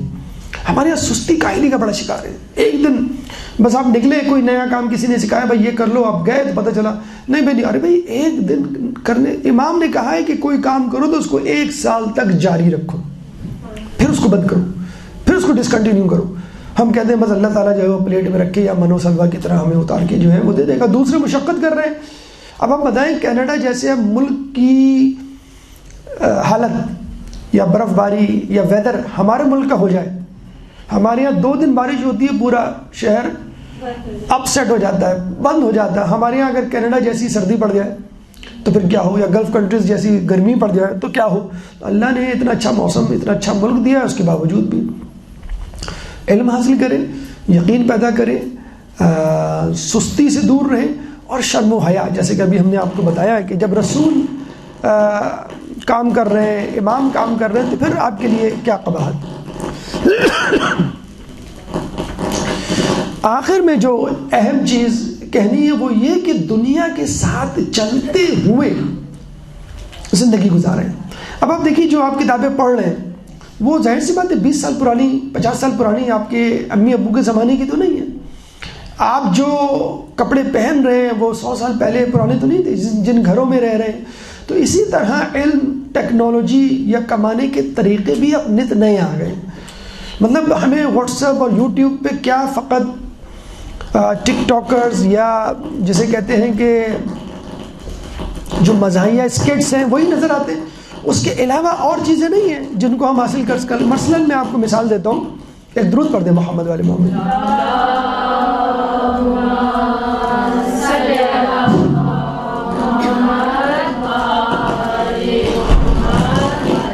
مثلا ای کامرس اس وقت تجارت کی سب سے بڑی جسے کہتے ہیں کہ لیٹسٹ ایک فیلڈ ہے. جیسے ای میل ہم کہتے ہیں، اسی طرح ایک ای کامرس. اس میں اگر آپ جو ہے آج کل بہت زیادہ مقبول و معروف ہو رہی ہے، خواتین ہوں چاہے بچے ہوں، جاہل ہوں پڑھے لکھے ہوں، 6 مہینے 3 مہینے کی ٹریننگ ہوتی ہے. بعض اوقات تو ایک ہفتے میں آدمی کام سیکھ لیتا ہے اور وہ کام شروع کر دیتا ہے. یوٹیوب بھرے پڑے کہ 14 سال کی لڑکی ہے 2 لاکھ روپے کما رہی ہے، 16 سال کا لڑکا ہے 6 لاکھ روپے کما رہا ہے، فلاں ہے 54 سال کی عمر میں انہوں نے 6 مہینے میں ایک چیز سیکھی اور $3,000 مثلاً کما رہے ہیں. یہ یوٹیوب اور انٹرنیٹ پہ یہ سب سکسیس سٹوریز بھری ہوئی ہیں. اب تو خواتین کے لیے بھی بہت آسان طریقہ ہو گیا. آپ گھر بیٹھ کے، یعنی خود ابھی میں پرسوں ایک ویب سائٹ دیکھ رہا تھا، کوئی خاتون ہے باہر کی، یورپ کی، وہ صرف خواتین ہی کو سکھاتی ہیں کہ یہ انٹرنیٹ بزنس آپ کیسے کریں. بلکہ اب تو یوٹیوب پہ خود خواتین، یعنی پاکستانی خواتین میدان عمل میں آ گئی ہیں کہ جو خواتین کی کلاس لیتی ہیں خواتین کو سکھاتی ہیں. بہت سارے گیجٹس ہیں، بہت سارے سافٹ ویئرز آ گئے کہ جو ای کامرس یا جسے کہتے ہیں کہ انٹرنیٹ کامرس یا انٹرنیٹ کو استعمال کرتے ہوئے کہ آپ کس طرح کمائیں، اور کوئی حرام اور جسے کہتے ہیں کہ اس کی ٹینشن بھی نہیں ہے. بہت ٹرانسپیرنٹ اور 1+1=2 کی طرح واضح طور پر ہے. تو جو نت نئے طریقے ہیں ان کو سیکھیے، جو نئی چیزیں ہیں ان کو اپنائیے، اور اپنے ہاتھ میں اتنا پیسہ جمع کیجئے. مردوں کی بھی اعتبار سے بھی بہت ضروری ہے، خواتین کے لیے بھی زیادہ ضروری ہے. جو نوجوان اس فیلڈ میں آنا چاہتے ہیں ان کے لیے بھی بہت ضروری ہے. جو موجودہ جدید ترین طریقے ہیں ان کو حاصل کیجیے. ورنہ ہوگا کیا ہے، at the end of the day یا بالآخر کار شیطان آپ کو ہائی جیک کر لے گا اور پھر یہ کہے گا کہ بھئی حرام کے بغیر تو تم آگے نہیں جا سکتے. اور جب حرام آپ کے پیٹ میں جائے گا تو اس کے لیے کہا جاتا ہے کہ اگر امام بھی آپ کے سامنے کھڑا ہو، کربلا کا میدان ہو، تو اس کی باتیں آپ کو اثر نہیں کریں گی. یہی وہ جملہ تھا جو امام حسین نے عمر سعد کو دیکھ کے کہا تھا کہ مجھے معلوم ہے میری باتیں تم پر عمل نہیں کریں گی کہ تمہارے پیٹ حرام سے بھرے ہوئے. اللہ تعالیٰ سے دعا ہے کہ جو کچھ پڑھا سنا اس پہ عمل کرنے کی توفیق عطا فرما.